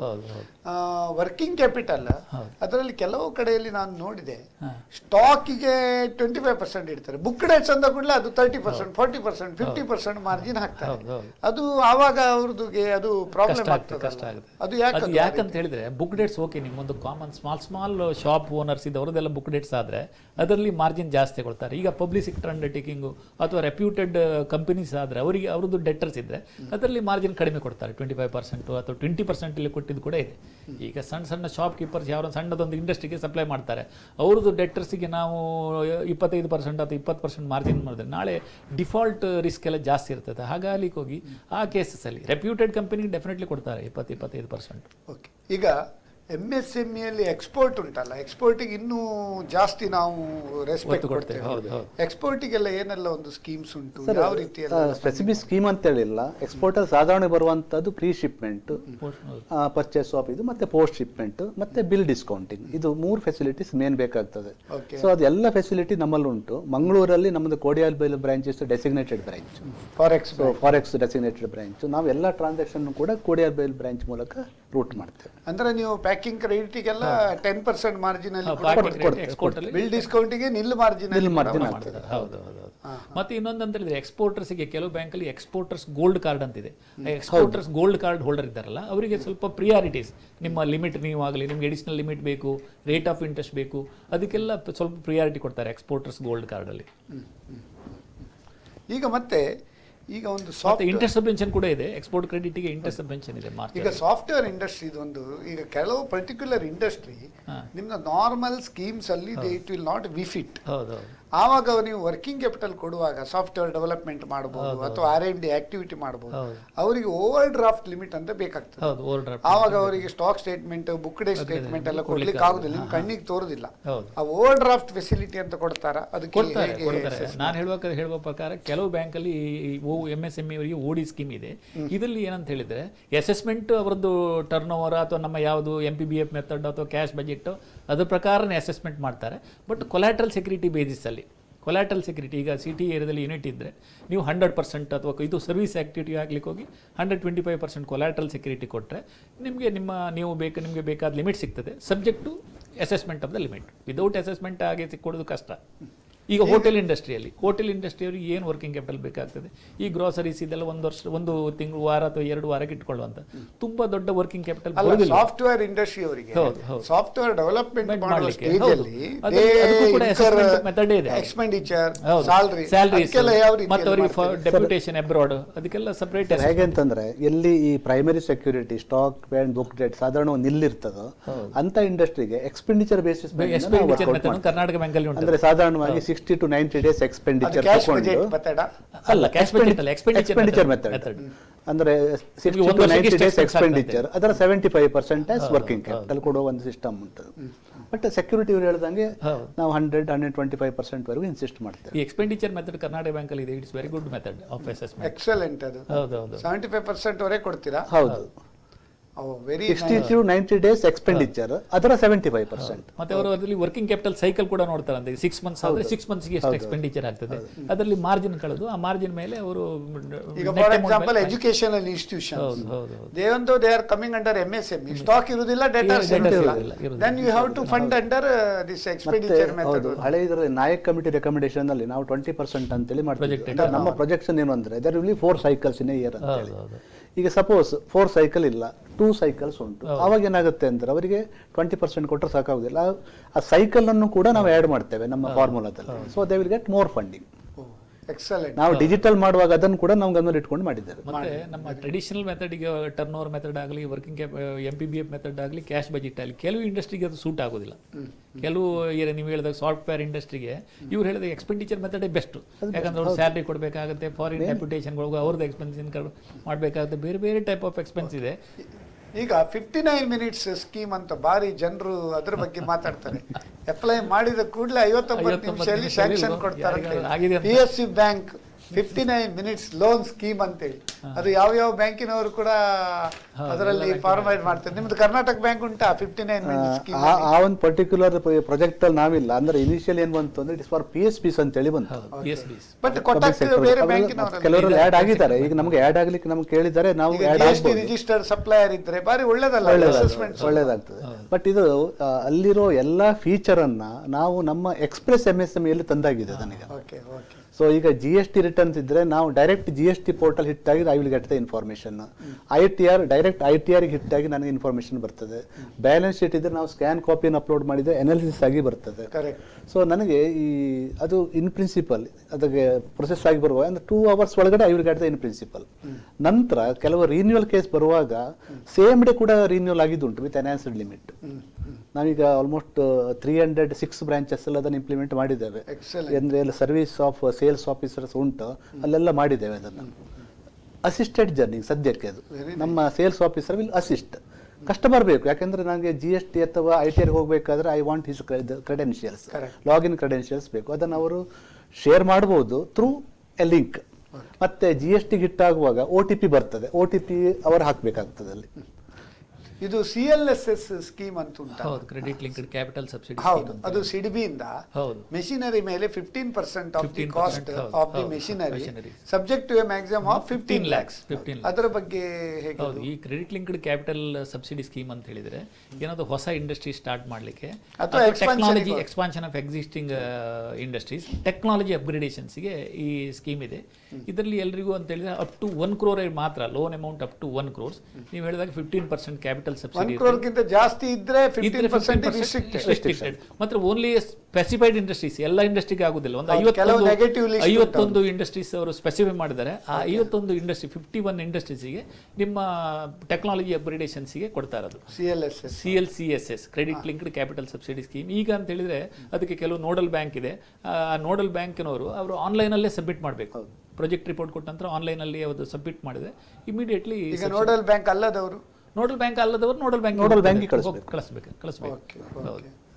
ಬಹಳ ಒಂದು ಉತ್ತಮ ಸ್ಕೀಮ್ ಅದು. ಈ ಕ್ರೆಡಿಟ್ ಲಿಂಕ್ಡ್ ಕ್ಯಾಪಿಟಲ್ ಸಬ್ಸಿಡಿ ತುಂಬಾ ಮೊದಲು ಅದನ್ನು ತುಂಬಾ ಮಂದಿ ಅವೇಲ್ ಮಾಡ್ತಾ ಇದ್ರು. ಈಗ ಕೆಲವರಿಗೆ ಅದು ವಿಷಯನೇ ಗೊತ್ತಿಲ್ಲ, ಯಾರು ಮಾಡ್ತಾರೆ. ಅದು ಮಧ್ಯದಲ್ಲಿ ಸ್ವಲ್ಪ ಡಿಸ್ಕಂಟಿನ್ಯೂ ಪುನಃ ಇದೆ. ಅದು ಮೊದಲು 40 lakhs ಅಂತಿತ್ತು ಲೋನ್, ಈಗ 1 crore ಮಾಡಿದ್ರು. 12% ಕ್ಯಾಪಿಟಲ್ ಸಬ್ಸಿಡಿ ಇದ್ದದ್ದು 15% ಮಾಡಿದ್ರು. ಅದು 12% ಇತ್ತು ಮೊದಲು ಕ್ಯಾಪಿಟಲ್ ಸಬ್ಸಿಡಿ, 15% ಆಗಿ ಸುಮಾರು ವರ್ಷ ಆಯಿತು, ಒಂದು 15 ವರ್ಷ ಆಯ್ತು ಅದು. ಈಗ ಅಗ್ರೋ ಪ್ರೊಸೆಸಿಂಗ್ ಉಂಟಲ್ಲ, ಹೌದು, ಅದಕ್ಕೆಲ್ಲ ಸ್ವಲ್ಪ ಎಕ್ಸ್ಟ್ರಾ ಎಡಿಷನಲ್ ಇನ್ಸೆಂಟಿವ್ ಕೊಡ್ತಾ ಇದ್ದಾರೆ ಅಂತ ಹೇಳಿದರೆ. ಈಗ ಅಗ್ರೋ ಪ್ರೊಸೆಸಿಂಗ್ ಇಂಡಸ್ಟ್ರಿಯನ್ನು ಈಗ cashew for example, cashew processing, some banks they classify under agriculture, some banks they classify under MSME. ಯಾವುದು ಕರೆಕ್ಟ್? ಅದು ಅಗ್ರಿ ಅಂತಂದ್ರೆ ಕ್ಲಾಸಿಫಿಕೇಶನ್ ಬ್ಯಾಂಕ್ನವ್ರು ಮಾಡೋದಿಲ್ಲ, it goes by RBI guideline. Okay. So ಮೊದಲೇನಿತ್ತು ಅಂತಂದ್ರೆ ಕೆಲವು ಸಮಯ it was an MSME activity. So term loan ಕೊಟ್ಟಿದ್ದು ಅದೇ MSME ಅಲ್ಲೇ ಕಂಟಿನ್ಯೂ ಆಗ್ತಾ ಉಂಟು. ಹೊಸ ಲೋನ್ ಕೊಡುವಾಗ ಆ ದಿವಸ ಯಾವ ಕ್ಲಾಸಿಫಿಕೇಶನ್ ಇನ್ ಫೋರ್ಸ್ ಇರುತ್ತಲ್ಲ ಅದ್ರ ಪ್ರಕಾರ ಹೋಗ್ತದೆ. ಕೆಲವರು ಕೊಟ್ಟಿರುವಂಥದ್ದು ಟರ್ಮ್ ಲೋನ್ MSME ಇರ್ಬೋದು, working capital agro processing agriculture ಬರ್ತದೆ. ಅದು ಈಗ ಪ್ರಸ್ತುತ ಎಲ್ಲ agro and food based activities food processing activities agriculture ಬರ್ತದೆ. Agriculture mainly 3 sector: farm credit, infrastructure and ancillary. ಆನ್ಸಿಲರಿಯಲ್ಲಿ ಇವೆಲ್ಲ ಪ್ರೊಸೆಸಿಂಗ್ ಎಲ್ಲ ಬರ್ತದೆ. ಈಗ ಟಫ್ ಸ್ಕೀಮ್ ಅಂತ ಒಂದು ಉಂಟಲ್ಲ, Technology ಅಪ್ಗ್ರೇಡೇಷನ್ ಫಂಡ್, ಅದು ಕೂಡ ಇದರಲ್ಲಿ ಬರ್ತದಲ್ಲ ಎಕ್ಸ್ಪಾನ್ಷನ್ಗೆ ಬರ್ತದೆ. ಎಕ್ಸ್ಪಾನ್ಷನ್ ಅಲ್ಲಿ ಟಫ್ ಸ್ಕೀಮ್, ಎಸ್ಪೆಷಲಿ ಗಾರ್ಮೆಂಟ್ನವರಿಗೆ, ಟೆಕ್ಸ್ಟೈಲ್ ಅಲ್ಲಿ ಕೆಲವರಿಗೆ ಇಂಟ್ರೆಸ್ಟ್ ಸಬ್ಸಿಡಿ ಸಿಗ್ತದೆ. ಇಂಟ್ರೆಸ್ಟ್ ಸಬ್ಸಿಡಿ ಸ್ಕೀಮ್ ಅಲ್ಲಿ ಅವರಿಗೆ ಇಂಟ್ರೆಸ್ಟ್ ಇದೆಯಲ್ಲ ಮಿನಿಮಮ್ ಒಂದು 5% 6%, because it is employment generating sector. Tough but it is not tough ಅಲ್ಲ ಟು ಕ್ಲೈಮ್. ನಾಟ್ ಟಫ್, ಯಾಕಂದ್ರೆ ಗಾರ್ಮೆಂಟ್ ಇಂಡಸ್ಟ್ರೀಸ್ ಎಲ್ಲಿ ಕ್ಲೈಮ್ ಮಾಡ್ಲಿಕ್ಕೆ ಇಲ್ಲ. ಎಲ್ಲ ಬ್ಯಾಂಕ್ನವ್ರು ಹೆಡ್ ಆಫೀಸಲ್ಲಿ ಒಂದು ಟಫ್ ಸೆಲ್ ಅಂತ ಮಾಡಿರ್ತಾರೆ, ಅವರು ಪ್ರಾಂಪ್ಟ್ ಆಗಿ ಅದನ್ನ ಅಟೆಂಡ್ ಮಾಡ್ತಾರೆ, ಅಷ್ಟೇನು ಪ್ರಾಬ್ಲಮ್ ಆಗೋದಿಲ್ಲ. ಹೆಸರು ಮಾತ್ರ ಟಫ್ ಅಷ್ಟೇ. ಟಫ್ TUF ಅದು technology upgradation fund, not TUF. ಈಗ ಮುದ್ರಾ ಸ್ಕೀಮ್ ಬಗ್ಗೆ ನಾವು ಮಾತಾಡೋದು. ಈಗ ಯಾವುದೆಲ್ಲ ಮುದ್ರಾ ಸ್ಕೀಮಿಗೆ ಫಿಟ್ ಆಗ್ತದೆ, ಯಾವುದೆಲ್ಲ ಮುದ್ರಾ ಸ್ಕೀಮಿಗೆ ಫಿಟ್ ಆಗುದಿಲ್ಲ. ಯಾಕಂದ್ರೆ ಈಗ 10 ಲಕ್ಷದವರೆಗೆ Mudra scheme is very popular. ಯಾರಿಗೀಗ ಅರ್ಜೆಂಟ್ ಬೇಕಾದ್ರೆ any activity they can cover under Mudra. So ಯಾವುದೆಲ್ಲ ಕವರ್ ಆಗ್ತದೆ, ಯಾವ್ದು ಕವರ್ ಆಗುದಿಲ್ಲ ಮುದ್ರಾದಲ್ಲಿ? ಸರ್, ಮುದ್ರಾ ಅಂತಂದ್ರೆ MSME loan up to 10 lakh, ಅದು ಮುದ್ರಾ ಲೋನ್ ಅಷ್ಟೇ.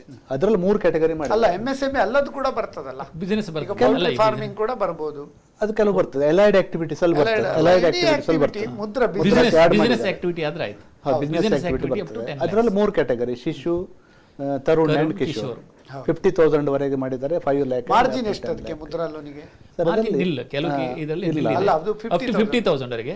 ಎಬವ್ ಅಂದ್ರೆ 15 to 25%. ನಮ್ಮ ಕೆಲವು ಬ್ಯಾಂಕ್ ಮೇಲೆ ಇದೆ, ಅದು 15 to 25% ಮಾರ್ಜಿನ್ ಇದೆ. ಸಾಧಾರಣವಾಗಿ 15 to 25%, maximum 25%. Even for expansion of the expansion ಅಲ್ಲಿ ಇದು PMEGP ಅಲ್ಲಿ ಯಾವ ರೀತಿ ಲೋನ್ ಇದೆಯೋ ಇವರಿಗೂ ಕೂಡ ಎಕ್ಸ್ಪಾನ್ಷನ್ ಗೆ ಅದೇ same scheme is applicable. Okay.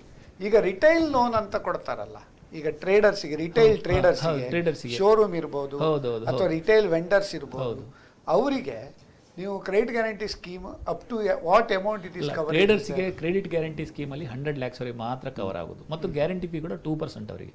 ಟ್ರೇಡರ್ಸ್ಗೆ guarantee fee plus risk premium 2% plus risk premium ಇದೆ. ಹಾಗೆ ಟ್ರೇಡರ್ಸ್ಗೆ ಹಾಗಾಗಲಿಕ್ಕೆ ಹೋಗಿ more than 2 lakhs ಇದ್ರೆ CGTMS ಅಲ್ಲಿ ಕವರ್ ಆಗೋದಿಲ್ಲ. ಮೋರ್ ದನ್ 1 crore ಇದ್ರೆ. ಮತ್ತೆ ಹೋಲ್ಸೇಲ್ ಟ್ರೇಡಿಂಗ್ CGTMS ವ್ಯಾಪ್ತಿಗೆ ಬರುತ್ತಿಲ್ಲ. ಹೋಲ್ಸೇಲ್ ಟ್ರೇಡ್ ಬರೋದಿಲ್ಲ. ಮೊದಲು ಎಜುಕೇಶನ್ ಇದೆಲ್ಲ ಬರ್ತಾ ಇಲ್ಲ ಇತ್ತು, ಈಗ ಬಟ್ ರಿಟೈಲ್ ಟ್ರೇಡ್ ಅನ್ನು ಕವರ್ ಮಾಡ್ತಾ ಇದ್ದಾರೆ. ಬಟ್ ಅಪ್ ಟು 1 crore ಮಾತ್ರ. ಅವರು ಕೂಡ ಇದು ಉದ್ಯಮ ರಿಜಿಸ್ಟ್ರೇಷನ್ ಮಾಡಬೇಕು. ಉದ್ಯಮ ರಿಜಿಸ್ಟ್ರೇಷನ್ ಮಾಡಬೇಕು. ಓಕೆ. ಈಗ ಒಂದು ಪ್ರಾಜೆಕ್ಟ್, ಈಗ ಒಂದು ಹೊಸ ಪ್ರಾಜೆಕ್ಟ್ ಮಾಡುವಾಗ ಫಿಕ್ಸೆಡ್ ಅಸೆಟ್ಸ್ ಯಾವುದೆಲ್ಲ ಕವರ್ ಆಗ್ತದೆ, ಯಾವುದೆಲ್ಲ ಕವರ್ ಆಗುದಿಲ್ಲ ಟರ್ಮ್ ಲೋನಿಗೆ, ಅದರ ಬಗ್ಗೆ ಹೇಳ್ಬೋದಾ? ಓಕೆ. ಫಿಕ್ಸೆಡ್ ಅಸೆಟ್ಸ್ ಅಂತ ಹೇಳಿದ್ರೆ ಅವರಿಗೆ ಲ್ಯಾಂಡ್ ಬೇಕಾಗುತ್ತೆ. ಈಗ ಶಾಪ್ ಡೆಪಾಸಿಟ್ ಕೊಡ್ತಾರೆ, ಅದು ಬರ್ತದಾ? ಶಾಪ್ ಡೆಪಾಸಿಟ್ ಬರೋದಿಲ್ಲ, ಅದು ಪ್ರಮೋಟರ್ಸ್ ಓನ್ ಫಂಡ್ಸ್ ಇಂದ ಬರಬೇಕಾಗುತ್ತೆ. ಅದಕ್ಕೆ ಫೈನಾನ್ಸ್ ಮಾಡ್ಲಿಕ್ಕೆ ಆಗುದಿಲ್ಲ. ಮತ್ತೆ ಬೇರೆ ಏನಿದೆ, ಈಗ ಲ್ಯಾಂಡ್ ಪರ್ಚೇಸ್ ಆಗ್ತದೆ, construction of factory building, purchase of machinery equipments, transportation, even all other expenses will come under term loan.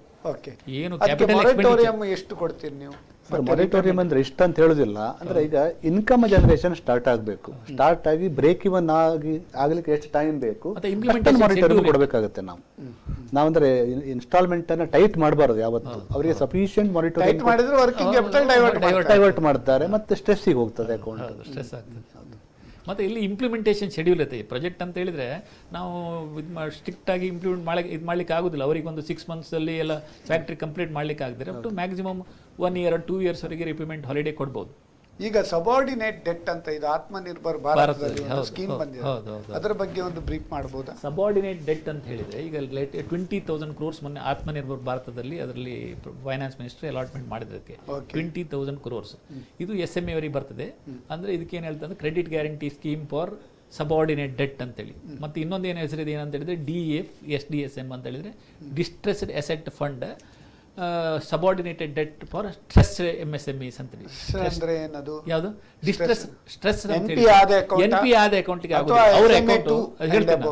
ಅವ್ರ ಅಕೌಂಟ್ 31/3/2018 ಅಲ್ಲಿ ಸ್ಟ್ಯಾಂಡರ್ಡ್ ಆಗಿರಬೇಕು. 31/3/2020 ಏಪ್ರಿಲ್ 2020 ಅದು SMA 2 ಆಗಿರಬೇಕು ಅಥವಾ NP ಆಗಿರಬೇಕು. 34/2020 30th April 2020 SMA 2 ಅಂತ ಹೇಳಿದ್ರೆ ಗೊತ್ತುಂಟಲ್ಲ ನಿಮಗೆ, overdue more than 60 days. NPA ಇದು ಆಗಿದ್ರೆ ಅಂಥವರಿಗೆ ಪ್ರಮೋಟರ್ಸ್ ಇಕ್ವಿಟಿ ಅಂದರೆ ಪ್ರಮೋಟರ್ಸ್ ಓನ್ ಫಂಡ್ ಮತ್ತೆ ಏನಾದರೂ ಅನ್ಸೆಕ್ಯೂರ್ಡ್ ಅದರ 15% ಕೊಡ್ತಾರೆ, ಸಬ್ಜೆಕ್ಟ್ ಟು ಮ್ಯಾಕ್ಸಿಮಮ್ 75 lakhs. ಈ ಅನ್ಸೆಕ್ಯೂರ್ಡ್ 10 year repayment 7 year ವರೆಗೆ ಮೊರಿಟೋರಿಯಂ ಇರ್ತದೆ. 7 year ವರೆಗೆ ಓನ್ಲಿ ಇಂಟ್ರೆಸ್ಟ್ ಪೇಮೆಂಟ್ ಮಾಡಿದ್ರೆ ಸಾಕಾಗ್ತದೆ. ಅದಂದ್ರೆ individual name of the partners individual name ಅಲ್ಲಿ ಕೊಟ್ಟು ಅದನ್ನ ಅವನು ಕ್ವಾಸಿ ಇಕ್ವಿಟಿ ಆಗಿ ಅಲ್ಲಿ ಕೊಡಬೇಕಾಗತ್ತೆ. ಇನ್ನೊಂದು ಕಂಡೀಷನ್ ಇದೆ ಅದರಲ್ಲಿ, ಏನಂತ ಹೇಳಿದ್ರೆ ಆ ಲೋನ್ ಇದೆಯಲ್ಲ, ಈ 15% ಲೋನ್ ಇದೆಯಲ್ಲ, it should not exceed the original loan of that firm. ಅವನ ಫರ್ಮಿಗೆ 15 ಲಕ್ಷ, ಇಲ್ಲಿ ಕೂಡ ನೀವು 15 ಲಕ್ಷ ಕೊಡಬಾರ್ದು, ಅದಕ್ಕಿಂತ ಕಡಿಮೆ ಇರಬೇಕಿದೆ. ಮತ್ತು ಇದರಲ್ಲಿ ಏನಂದ್ರೆ CGTMSE ಗ್ಯಾರಂಟಿ ಕವರ್ ಇರ್ತದೆ. ಇದಕ್ಕೆ 1.5% is the guarantee B. It should B born by the particular borrower ಅಷ್ಟೇ. ಈಗ ಮೊನ್ನೆ ಎಮರ್ಜೆನ್ಸಿ ಕ್ರೆಡಿಟ್ ಗ್ಯಾರಂಟಿ ಸ್ಕೀಮ್ ಅಂತ ಇತ್ತು. ಅದು 20% of the balance outstanding in loan account as on 29th February 2020, both term loan and working capital, total exposure, subject to the condition that it should not be SMA2 account. ಈಗ ಆವಾಗ ಅದು SMA2 account ಇತ್ತು. ಕಡೆಗೆ ಅವರು subsequently update ಮಾಡಿದ್ರು, ಅವರಿಗೆ eligibility ಇಲ್ಲ. ಅಥವಾ ಆವಾಗ ಅವರದು SMA2 ಬರಲಿಲ್ಲ, ಮತ್ತು ಸಬ್ಸಿಕ್ವೆಂಟ್ಲಿ ಅದು SMA MP ಆಯ್ತು. ಅಂತ ಸಂದರ್ಭದಲ್ಲೂ ಬರೋದಿಲ್ಲ. ಅಲ್ಲ, ಸಬ್ಸಿಕ್ವೆಂಟ್ ಅಂತ ಹೇಳಿದ್ರೆ ಅವರಿಗೆ 6 months ಮೊರಿಟೋರಿಯಂ ಕೊಟ್ಟಿರುವಾಗ ಅದು ಮತ್ತೆ SMA2 ದಲ್ಲಿ ರಿಪೋರ್ಟ್ ಆಗುದಿಲ್ಲ. ಇವ್ರು ಹೇಳಿದ ಕ್ವಶನ್ ನನಗೆ ತಿಳಿದ ಮಟ್ಟಿಗೆ 29th February ಅಕೌಂಟ್ SMA2 ಅಲ್ಲಿ ಇತ್ತು. ಕರೆಕ್ಟ್. ಅದು ಮಾರ್ಚ್ ಅಥವಾ ಏಪ್ರಿಲ್ 30th ಮಾರ್ಚ್ ಅಲ್ಲಿ ಅವರು ಕಟ್ಟಿದ್ರು. ಅಲ್ಲ, ಮಾರ್ಚ್ ಅಲ್ಲಿ ಅವರು ಏನ್ ಮಾಡ್ತಾರೆ, OTR ಸ್ಕೀಮ್ ಅಂತ ಬಂತಲ್ಲ, ಅದರಲ್ಲಿ ಅಪ್ಡೇಟ್ ಆಯ್ತು. ಆಗ ಅಲ್ಲಿ SMA2 ಇಂದ ಹೊರಗಡೆ ಅದರಲ್ಲಿ ಆ ಸ್ಕೀಮ್ ಅಲ್ಲಿ ಇಲ್ಲ, ಇಲ್ಲಿ SME ಇಲ್ಲ, ಅವರಿಗೆ ತ್ರಿಶಂಕು ಸ್ವರ್ಗ. ಇದರಲ್ಲಿ emergency credit line guarantee scheme ಅಲ್ಲಿ 29th February SMA2 ಆಗಿರಬಾರ್ದು. ಹೌದು. ಈ ನಿಮ್ಮ ಸಬಾರ್ಡಿನೇಟ್ ಡೆಟ್ ಸ್ಕೀಮ್ ಅಲ್ಲಿ 30th April ಇದು ಸ್ಟ್ರೆಸ್ MSE ಆಗಿರಬೇಕು. ಸೊ ಇಲ್ಲಿ ಅಲ್ಲಿ ಆಗಿರ್ಲಿಲ್ಲ, ಇಲ್ಲ ಆಗುದಿಲ್ಲ. ಹಾಗಾಗಿ ಹೋಗಿ ಅದು ತುಂಬಾ ಕೇಸಸ್ ಇದೆ. ಲೈವ್ ಕೇಸ್ ಮೊನ್ನೆ ಒಂದು ನೋಡಿದ್ದೇವೆ ನಾವು. ಈಗ ಒನ್ ಟೈಮ್ ರೀಸ್ಟ್ರಕ್ಚರಿಂಗ್ ಅಂತ ಒಂದು SME ಗೊಂದು ಸ್ಕೀಮ್ ಬಂದಿದೆ, OTR. ಅದರ ಬಗ್ಗೆ ಒಂದು ಬ್ರೀಫ್ ಮಾಡ್ಬೋದಾ? OTR ಮಾಡ್ಬೋದು. ಒನ್ ಟೈಮ್ ರೀಸ್ಟ್ರಕ್ಚರಿಂಗ್ ಅಂತ ಇದರಲ್ಲಿ ರೀಸ್ಟ್ರಕ್ಚರಿಂಗ್ ಆಫ್ MSMEs. ನಮಗೆ ಸಪೋಸ್ ಈ ಬಿಕಾಸ್ ಆಫ್ ಕೋವಿಡ್ ನನಗೆ ನೆಕ್ಸ್ಟ್ ಕೆಲವು ಇನ್ಸ್ಟಾಲ್ಮೆಂಟ್ ಕಟ್ಟಲಿಕ್ಕೆ ಆಗುದಿಲ್ಲ ಅಂತ ಹೇಳಿದಾಗ I can get my account restructured. ಇದರಲ್ಲಿ ಪ್ಲಸ್ ಪಾಯಿಂಟ್ ಏನು ಅಂತಂದರೆ, ನಿಮಗೆ ಸ್ಟೇಟಸ್ ಆಫ್ ದ ಅಕೌಂಟ್ ಅದು ಸ್ಟ್ಯಾಂಡರ್ಡ್ ಆಗಿ ಕಂಟಿನ್ಯೂ ಆಗ್ತದೆ. ನಾರ್ಮಲ್ ಕೋರ್ಸಲ್ಲಿ ನಾವು ರೀಸ್ಟ್ರಕ್ಚರಿಂಗ್ ಮಾಡುವಾಗ it will be downgraded, substandard ಅಂತೇಳಿ ಆಗುತ್ತೆ. ಇದು ಸ್ಟ್ಯಾಂಡರ್ಡ್ ಅಂತೇಳಿ ಕಂಟಿನ್ಯೂ ಆಗ್ತದೆ. ಮತ್ತೆ ರೀಸ್ಟ್ರಕ್ಚರಿಂಗ್ ಮಾಡುವಾಗ ಒಂದು ಕಂಡೀಷನ್ ಏನು ಅಂತಂದ್ರೆ, it should B viability. But ನಿಮಗೆ ಅಡಿಷನಲ್ ಪ್ರೊವಿಷನಿಂಗ್ ಮಾತ್ರ ಮಾಡ್ಲಿಕ್ಕೆ ಬರ್ತದೆ. ಅದು ರೀಸ್ಟ್ರಕ್ಚರಿಂಗ್ ಮಾಡುವಾಗ ನಿಮಗೆ ಅಡಿಷನಲ್ ಪ್ರೊವಿಷನಿಂಗ್ ಬಂದೇ ಬರ್ತದೆ. ಆವಾಗ ರೀಸ್ಟ್ರಕ್ಚರ್ ಮಾಡುವಾಗ ಎಡಿಷನಲ್ ವರ್ಕಿಂಗ್ ಕ್ಯಾಪಿಟಲ್ ರಿಕ್ವೈರ್ಮೆಂಟ್ ಇದ್ರೆ ಕೊಡ್ತೀರಾ ನೀವು? ಕೊಡಬೇಕಾಗ್ತದೆ. ಯಾಕಂತ ಹೇಳಿದ್ರೆ ಎಕ್ಸಿಸ್ಟಿಂಗ್ ವರ್ಕಿಂಗ್ ಕ್ಯಾಪಿಟಲ್ ಅಲ್ಲಿ ಇರ್ರೆಗ್ಯುಲರ್ ಅನ್ಸೆಕ್ಯೂರ್ಡ್ ಪೋರ್ಷನ್, ಸ್ಟಾಕ್ ಇಲ್ಲದೆ ಇರುವ ಪೋರ್ಷನ್ ಅವರು ತೆಗಿತಾರೆ. ತೆಗೆದು ವರ್ಕಿಂಗ್ ಕ್ಯಾಪಿಟಲ್ ಟರ್ಮ್ ಲೋನ್ ಅಂತ ಮಾಡಿ ಅದಕ್ಕೆ ಸಪರೇಟ್ ರಿಪೇಮೆಂಟ್ ಕೊಡ್ತಾರೆ. ಅನ್ರಿಕವರ್ಡ್ ಇಂಟ್ರೆಸ್ಟ್ ಇದ್ರೆ ಅದನ್ನ ಫಂಡೆಡ್ ಇಂಟ್ರೆಸ್ಟ್ ಟರ್ಮ್ ಲೋನ್ ಅಂತೇಳಿ ಅದಕ್ಕೂ ಕೂಡ ಸಪರೇಟ್ ಟರ್ಮ್ ಲೋನ್ ಕೊಟ್ಟು ರಿಪೇಮೆಂಟ್ ಫಿಕ್ಸ್ ಮಾಡ್ತಾರೆ.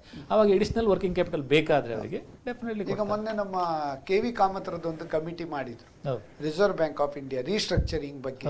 ಈಗ forget about this one time restructuring for MSMEs. ಅದು ನಿಮ್ಗೆ ನಾರ್ಮ್ಸ್ ಉಂಟು, 25 crores ಒಳಗೆ ಇದೆಲ್ಲ ಕಂಡೀಷನ್ ಉಂಟು. ಅದು ಅದಕ್ಕೆ ಕವರೇಜ್ ಆಗದಿದ್ದದು ಕೂಡ ಈಗ ಹೌಸಿಂಗ್ ಲೋನ್ ಇರ್ಬೋದು, ಮಾರ್ಗೇಜ್ ಲೋನ್ ಇರ್ಬೋದು. Because of covid situation, if they are not able to pay regular instalment, ಅವರಿಗೂ ಕೂಡ ರೀಸ್ಟ್ರಕ್ಚರ್ ಪ್ರೊವಿಷನ್ ಉಂಟಾ? ಇದೆ. ನಾರ್ಮಲ್ ರೀಸ್ಟ್ರಕ್ಚರ್ ಸ್ಕೀಮ್ ಎಲ್ಲ ಬ್ಯಾಂಕಲ್ಲಿ ಇದೆ. ಈ OTR ಸ್ಕೀಮ್ ಇದೆಯಲ್ಲ, ಇದು ಇದು ಸ್ಪೆಷಲ್ ಸ್ಕೀಮ್ ಅಪ್ ಟು 31/3/2021. ಇದಕ್ಕಿಂತ ಮೊದಲು ಇದು ಬರಬೇಕಿದ್ರೆ ಮೊದಲು ಬ್ಯಾಂಕಿನವ್ರದ್ದು ನಾರ್ಮಲ್ OTS ಸ್ಕೀಮ್ ಇದೆ, ಒನ್ ಟೈಮ್ ಸೆಟಲ್ಮೆಂಟ್, ಅದರಲ್ಲಿ ಮಾಡಬಹುದು. ಈಗ ನೀವು ಹೇಳಿದ ಪ್ರಕಾರ KV ಕಾಮತ್ರದ್ದು ಸ್ಪೆಷಲ್ ಏನೋ ಕಮಿಟಿ ಮಾಡ್ತಾರೆ. ಯಾಕಂದ್ರೆ ಈಗ ಫಾರ್ ಎಕ್ಸಾಂಪಲ್ ಈ hotel industry, travel and tour industry ತುಂಬಾ ಸಫರ್ ಆಗಿ ಅವರೆಲ್ಲ ಈಗ ಸಫರ್ ಆಗಿ ಇನ್ನೂ ಕೆಲವು ಓಪನ್ ಆಗಲಿಲ್ಲ, ಪಿಕಪ್ ಆಗಲಿಲ್ಲ. ಈಗ ಅವರು ಮಾರ್ಗೇಜ್ ಲೋನ್ ತೆಗೆದಿದ್ದಾರೆ ನಿಮ್ಮ ಬ್ಯಾಂಕ್ ಅಲ್ಲಿ. ಅವ್ರೀಗ ಇನ್ಸ್ಟಾಲ್ಮೆಂಟ್ ಮುಂಚೆ ಪ್ರಾಂಪ್ಟ್, ಇದಾದ್ಮೇಲೆ ಈಗ ಕಟ್ಲಿಕ್ಕೆ ಇನ್ಸ್ಟಾಲ್ಮೆಂಟ್ ಡೆಬಿಟ್, ಆವಾಗ ಏನ್ ಮಾಡ್ಬೋದು? ಬಟ್ ಅವರಿಗೆ ಹಾಲಿಡೇ ಪೀರಿಯಡ್ ಕೊಡಬೇಕಾಗ್ತದೆ, ಪೋಸ್ಟ್ಪೋನ್ ಮಾಡಬಹುದು. ಯಾಕಂತ ಹೇಳಿದ್ರೆ 6 months ಮೊರಿಟೋರಿಯಂ ಕೊಟ್ಟ ನಂತರ ಎಲ್ಲ ಲೋನಲ್ಲಿ ಇನ್ಸ್ಟಾಲ್ಮೆಂಟ್ಗೆ ಸೆಪ್ಟೆಂಬರ್ಲಿ ಡ್ಯೂ ಆಯಿತು. ಸೆಪ್ಟೆಂಬರ್ಲಿ ಆಕ್ಚುಲಿ ಕ್ಯಾಶ್ ಜನರೇಷನ್ ಸ್ಟಾರ್ಟ್ ಆಗಲಿಲ್ಲ ಯಾವುದೇ industry, not only hotel or anything. But all these borrowers, those who really want all this, they should immediately go to the bank and give a letter. ಯಾಕಂದ್ರೆ ಈ ಹೆಚ್ಚಿನವರು ನನಗೆ ತಿಳಿದಾಗ ನನಗೆ ಗೊತ್ತಿದ್ದವ್ರು ಮಾತಾಡ್ತಾ ಇದ್ದಾರೆ. ಯಾಕಂತೇಳಿ ನಮ್ಮ ಹತ್ರ ಕ್ಯಾಶ್ ಜನರೇಷನ್ ಸಫಿಷಿಯೆಂಟ್ ಇಲ್ಲ. ಈಗ ನಮ್ಗೆ ಏನು ಕ್ಯಾಶ್ ಜನರೇಷನ್ ಆಗ್ತದೆ ಅದು ಇಂಟ್ರೆಸ್ಟ್ ಕಟ್ಟಲಿಕ್ಕೆ ಸಾಕಾಗೋದಿಲ್ಲ. ಇನ್ನು ಇನ್ಸ್ಟಾಲ್ಮೆಂಟ್ ಕಟ್ಟೋದಲ್ಲಿ ಅಟ್ಲೀಸ್ಟ್ ಇನ್ಸ್ಟಾಲ್ಮೆಂಟ್ಗೆ ಪೋಸ್ಟ್ಪೋನ್ ಮಾಡ್ಲಿಕ್ಕೆ ಏನಾದರೂ ಸ್ಕೀಮ್ ಬರ್ತದಾ ಇದೆಯಾ ಅಂತೇಳಿ ಅವ್ರು ವೆಯ್ಟ್ ಮಾಡ್ತಾ ಇದ್ರು. ಸುಪ್ರೀಂ ಕೋರ್ಟ್ ಡಿಸಿಷನ್ ಮೊನ್ನೆ ಏನಾಗುತ್ತೆ ಅಂತೇಳಿ ಅವ್ರು only compound interest waiver up to 2 crores ಮಾತ್ರ ಪರ್ಮಿಟ್ ಮಾಡಿದ್ರು ಅಷ್ಟೇ. ಏನೇ ಆಗಲಿ when compared to all other schemes MSME is always having upper hand and respect for MSME is also more in banks. ಯಾಕಂದ್ರೆ when compared to other sectors MSME sectors it is fairly doing well, repayment also comes good. ಮತ್ತೆ ಮೊನ್ನೆ ನಿಮ್ಮ ಇವರು ವಿನಯ್ ಭಟ್ ಅವರು ಕೂಡ ಹೇಳಿದ್ರು credit guarantee scheme ಅಂದ್ರೆ ಹೆದರ್ಬೇಕಂತಿಲ್ಲ, ನಮ್ಮಲ್ಲಿ ಕ್ರೆಡಿಟ್ ಗ್ಯಾರಂಟಿ ಡಿಜಿಟಲ್ ಅಲ್ಲಿ payment records is very good ಅಂತ. ಚೆನ್ನಾಗಿದೆ. The appraisal of the loan is more important rather then what is the security. Intention of the borrower ಕೂಡ ಚೆನ್ನಾಗಿರ್ಬೋದು. ಯಾಕಂತ ಹೇಳಿದ್ರೆ ಈಗ ಅಪ್ ಟು 2 crores ಅವರು ಹೇಳ್ತಾ ಇದ್ದಾರೆ ಅವ್ರ ಬ್ಯಾಂಕ್ ಅಲ್ಲಿ ರಿಪೇಮೆಂಟ್ ರಿಕವರಿ ಚೆನ್ನಾಗಿದೆ, ಲೋನ್ ಅಕೌಂಟ್ ತುಂಬಾ ಚೆನ್ನಾಗಿದೆ ಅಂದ್ರೆ ಇದ್ರಲ್ಲಿ ಒಂದೇನು ಅಂತಂದ್ರೆ ಗ್ಯಾರಂಟಿ ಫೀ ಲೋಡ್ ಉಂಟಲ್ಲ ದಟ್ ಎಷ್ಟು ಅದಕ್ಕೆ ಒಪ್ಕೊಳ್ಬೇಕು ಅವರು. ಅಂದ್ರೆ ನಮ್ಮ ಹತ್ರ ಪ್ರಾಪರ್ಟಿ ಅಥವಾ ಯಾವ್ದಾದ್ರು ಸೆಕ್ಯೂರಿಟಿ ಇದ್ರೆ ಅದನ್ನು ಕೊಟ್ಟು ತಗೊಳ್ಳೋದು ಒಳ್ಳೆಯದು credit guarantee. But credit guarantee fees ಮುಂಚೆ ಹೇಗಿತ್ತು ಅಂತ ಹೇಳಿದ್ರೆ ಒರಿಜಿನಲ್ ಲಿಮಿಟ್ ಮೇಲೆ until the end of the loan ಇತ್ತು. ಈಗ balance outstanding as on term ಲೋನಿಗೆ ಆ ರೀತಿ ಉಂಟು. ವರ್ಕಿಂಗ್ ಕ್ಯಾಪಿಟಲ್ ಬರುವಾಗ ಅದು ಲಿಮಿಟ್ ಇರ್ತದೆ. ಅದರ್ವೈಸ್ ಟರ್ಮ್ ಲೋನಿಗೆ ಮೊದಲು ಒರಿಜಿನಲ್ ಲಿಮಿಟ್ ಇತ್ತಲ್ಲ ಅದಿಲ್ಲ ಈಗ ಔಟ್ಸ್ಟ್ಯಾಂಡಿಂಗ್ ಲಯಬಿಲಿಟಿ ಮೇಲೆ. ಮತ್ತೆ ಏನಂತ ಹೇಳಿದ್ರೆ ಅದು ಗ್ಯಾರಂಟಿ ಕ್ಲೈಮ್ ಮಾಡುವಾಗ ಕೂಡ ಅದಕ್ಕೆ ಲಾಕ್ ಇನ್ ಪೀರಿಯಡ್ ಅಂತಿದೆ. 18 months ಲಾಕ್ ಇನ್ ಪೀರಿಯಡ್ ಇದೆ. ಲಾಕ್ ಇನ್ ಪೀರಿಯಡ್ ಅಲ್ಲಿ ಗ್ಯಾರಂಟಿ ಕ್ಲೈಮ್ ಆಗ್ಲಿಕ್ಕೆ ಆಗುದಿಲ್ಲ. 18 months ಆರ್ ಏನು NP ಆದ ಡೇಟ್ ಅಲ್ಲಿ ಆ date lock in claim date ಇದೆ, ಆ ಡೇಟ್ ನಂತರ CGTMSE ಕ್ಲೈಮ್ ಪ್ರಿಪೇರ್ ಮಾಡಬೇಕಾಗುತ್ತೆ. ಮತ್ತೆ ರಿಕವರಿ ಆಕ್ಷನ್ ಇನಿಷಿಯೇಟ್ ಮಾಡಬೇಕು. ರಿಕವರಿ ಆಕ್ಷನ್ ಇನಿಷಿಯೇಟ್ ಮಾಡಬೇಕು. ಫಸ್ಟ್ 75% ಕೊಡ್ತಾರೆ, ನಂತರ ಅದು ಇನ್ನೂ ಆಗುದಿಲ್ಲ ಅಂತೇಳಿ ಎಲ್ಲ ಆದ ನಂತರ ರಿಮೈನಿಂಗ್ 25% ರಿಲೀಸ್ ಮಾಡ್ತಾರೆ. ಓಕೆ, ಈಗ ನಾವು ಕಾರ್ಯಕ್ರಮ ಮುಗಿಸುವ ಸಮಯ ಬಂದಿದೆ. ಕೊನೆಯದಾಗಿ MSME ಎಂಟರ್ಪ್ರನರ್ಸಿಗೆ what are the dos and don'ts, ನಿಮ್ಮ ಒಂದು ಕಿವಿ ಮಾತು ಏನು ಅಂತೇಳಿ ಅದರ ಬಗ್ಗೆ ಒಂದು. ಡೂಸ್ ಆ್ಯಂಡ್ ಡೋಂಟ್ಸ್ಗಿಂತ ಅಂದರೆ ಕಿವಿ ಮಾತು ಅಂತಂದರೆ ಈಗ ಪೋಸ್ಟ್ ಕೋವಿಡ್ ಸಂದರ್ಭದಲ್ಲಿ ಸಾಕಷ್ಟು ಕಷ್ಟದಲ್ಲಿದ್ದಾರೆ. ಹೆಚ್ಚಿನ MSME ಅವರಿದ್ದಾರೆ, ಬಿಸ್ನೆಸ್ಮನ್ಗಳಿದ್ದಾರೆ, ಎಲ್ಲ ಸೆಗ್ಮೆಂಟಲ್ಲೂ ಇದು ಉಂಟು. ಕಷ್ಟ ಏನು ಅಂತಂದರೆ ನಾನು ಎಲ್ಲೋ ಓದಿದ ನೆನಪು, ಈ problems are like washing machine. ಅವು ನಮ್ಮನ್ನು ಟ್ವಿಸ್ಟ್ ಮಾಡುತ್ತೆ, ಟ್ವಿನ್ ಮಾಡುತ್ತೆ, ಒದಿತವೆ, ನಾಕ್ಔಟ್ ಮಾಡ್ತದೆ. But at the end will come out as clean ಅಂತಂದರೆ ಬ್ರೈಟರ್ ದ್ಯಾನ್ ಬಿಫೋರ್. ಈ ಸಂದರ್ಭ ಖಂಡಿತ ಬರ್ತದೆ. ಈ ಕಷ್ಟಗಳೆಲ್ಲ ಹೋಗಿ ಸುಖ ದಿನಗಳು ಬರುವೊಂದು ಖಂಡಿತ ಬಂದೇ ಬರ್ತದೆ ಅಂತ ಹೇಳುವಂಥ ಒಂದು ಕಿವಿಮಾತು ಹೇಳ್ತೇನೆ. ಮತ್ತು ಡೂಸ್ ಆ್ಯಂಡ್ ಡೋಂಟ್ಸ್ ಅಂತ ಹೇಳುವಾಗ, ಯಾಕಂದರೆ ಪ್ರಾಜೆಕ್ಟ್ ಯಾವುದೇ ಒಂದು ಇಂಪ್ಲಿಮೆಂಟ್ ಮಾಡಬೇಕು ಅಂತ ಹೇಳಿದ್ರೆ ನಮ್ಮಕ್ಕಿಂತ ಜಾಸ್ತಿ ಅವರೇ ಸ್ಟಡಿ ಮಾಡಿರ್ತದೆ, ಯಾವುದು ಮಾಡಬೇಕು ಯಾವುದು ಮಾಡಬಾರ್ದು ಹೇಳುವಂಥದ್ದು. ನಾವು ಬ್ಯಾಂಕ್ನೂ ನೋಡೋದೇನು ಅಂತಂದರೆ ಈ ಒಂದು ಇಂಡಸ್ಟ್ರಿ ಹಾಕುವಾಗ ಸಾಧಾರಣವಾಗಿ ಅಲ್ಲಿ ಇನ್ಪುಟ್ ಅವೈಲೇಬಿಲಿಟಿ ಈಸಿಯಾಗಿ ಬರಬೇಕು, ಅದನ್ನು ನೋಡಬೇಕು, ಅದನ್ನು ಅವರು ಎನ್ಶೂರ್ ಮಾಡ್ಕೊಳ್ಬೇಕು. ಮತ್ತು ಮಾರ್ಕೆಟ್ ಹೇಗೆ ಉಂಟು, ನಂದು ಡೈರೆಕ್ಟ್ ಮಾರ್ಕೆಟಿಗೆ ಹೋಗ್ತದ ಅಥವಾ ಎನ್ ಇಂಡಸ್ಟ್ರಿಯಲ್ ಇನ್ಪುಟ್ ಆಗಿ ಇನ್ನೊಂದು ಇಂಡಸ್ಟ್ರಿಗೆ ಹೋಗ್ತದ. ಸೊ ಆ ಇಂಡಸ್ಟ್ರಿ ಹೇಗೆ ಪರ್ಫಾರ್ಮ್ ಮಾಡ್ತಾ ಒರಿಜಿನಲ್ ಎಕ್ವಿಪ್ಮೆಂಟ್ ಅದು ಹೌದು, ಅದ್ರ ಪರ್ಫಾರ್ಮೆನ್ಸ್ ಮೇಲೆ ನನ್ನ ಪರ್ಫಾರ್ಮೆನ್ಸ್ ಸ್ಟ್ಯಾಂಡ್ ಆಗಿರುತ್ತೆ. ಅವೆಲ್ಲ ಸ್ಟಡಿ ಮಾಡ್ಕೊಳ್ಬೇಕು ಅಂತ ಹೇಳುವಂತ. ಈಗ ನಾನು ಹೇಳೋದು ಅಂತ ಹೇಳಿದ್ರೆ ಈಗ ಎಲ್ಲ ಇಂಡಸ್ಟ್ರಿಗಳು ಪೋಸ್ಟ್ ಕೋವಿಡ್ ಪೀರಿಯಡ್ ಅಲ್ಲಿ ತುಂಬಾ ಕ್ಯಾಶ್ ಜನರೇಷನ್ ಇಲ್ಲ ಅಂತೇಳಿ ತುಂಬಾ ಪ್ರಾಬ್ಲಮ್ ಅಲ್ಲಿ ಇದ್ದಾವೆ. ಹೆಚ್ಚಿನವರು ಎಲ್ಲ type of industries, business and industry ಎರಡು ಅಂತ ಕೇಸಸ್ ಅಲ್ಲಿ ಏನಾದರೂ ಗೌರ್ಮೆಂಟ್ ಸ್ವಲ್ಪ ಮೊರಿಟೋರಿಯಂ ಪೀರಿಯಡ್ ಅಥವಾ 6 months to 1 year ಕೊಟ್ಟರೆ ಒಳ್ಳೇದಿತ್ತು. ಅಟ್ಲೀಸ್ಟ್ ಮಿನಿಮಮ್ 6 months ಕೊಟ್ಟರೆ ತುಂಬಾ ಒಳ್ಳೇದು. ಅದರ್ವೈಸ್ ಈಗ ಏನಂತ ಹೇಳಿ ಡಬ್ಬ ಎಲ್ಲ ಅಕೌಂಟ್ಗಳು NPA ಬೀಳ್ತವೆ. ಅದರ್ವೈಸ್ ರೀಸ್ಟ್ರಕ್ಚರ್ ಆಗಬೇಕಾಗತ್ತೆ. ಇದು ಮಾಡಿದ ತುಂಬಾ ಈ ಇಂಡಸ್ಟ್ರಿಯಲಿಸ್ಟ್ಗೆ ತುಂಬಾ ಒಳ್ಳೇದು. ಮತ್ತು ಈ ಕೆಲವು ಸ್ಕೀಮ್ಸ್ಗಳು, ಈ ಇಂಟ್ರೆಸ್ಟ್ ಸಬ್ವೆನ್ಷನ್ಗೆ ನೀವು ಕ್ವಶನ್ ಕೇಳಿದ್ವಿ, ಇದು ಕೆಲವು ಜನಗಳಿಗೆ ಇಂಡಸ್ಟ್ರಿಯಲ್ನವ್ರಿಗೆ ಗೊತ್ತೇ ಇಲ್ಲ, ಅದಕ್ಕೆ ಪ್ರಾಪರ್ ಪಬ್ಲಿಸಿಟಿಯೇ ಸಿಗೋದಿಲ್ಲ. ಯಾಕಂತ ಹೇಳಿದರೆ ಈ SME ಇಂಟ್ರೆಸ್ಟ್ ಸಬ್ವೆನ್ಷನ್ 2% ಇದೆಯಲ್ಲ, ಇದು ನವಂಬರ್ 2018 ಇದೆ, ನವಂಬರ್ 2018 ಇದೆ. ಬಟ್ ಅದರಲ್ಲಿ ಮೊನ್ನೆ ಜನವರಿ ಫೆಬ್ರವರಿಯಲ್ಲಿ ಯಾರೋ ಒಬ್ಬರು ಪೇಪರ್ಲಿ ಒಂದು ಪಬ್ಲಿಕೇಶನ್ ಕೊಟ್ಟರು ಫ್ರಮ್ MSME ಮಿನಿಸ್ಟ್ರಿಯಿಂದ, this scheme is extended up to 31st May ಅಂತೇಳಿ. ಆವಾಗ ಎಲ್ಲರೂ ಇದು ಯಾವ ಸ್ಕೀಮ್ ಅಂತೇಳಿ ಹುಡುಕ್ಲಿಕ್ಕೆ ಹೋದರು. ಆವಾಗ ನೋಡೋ ಒಂದು ಸ್ಕೀಮ್ ಇದೆ, ಹೆಚ್ಚಿನವ್ರಿಗೆ ಗೊತ್ತಿಲ್ಲ. ಮತ್ತು ಅದು ಯಾವ ಬ್ಯಾಂಕ್ನವರಲ್ಲಿ ಕೇಳಿದ್ರೆ ಮಾತ್ರ ಬ್ಯಾಂಕ್ನವ್ರು ಕ್ಲೈಮ್ ಮಾಡ್ತಾರೆ.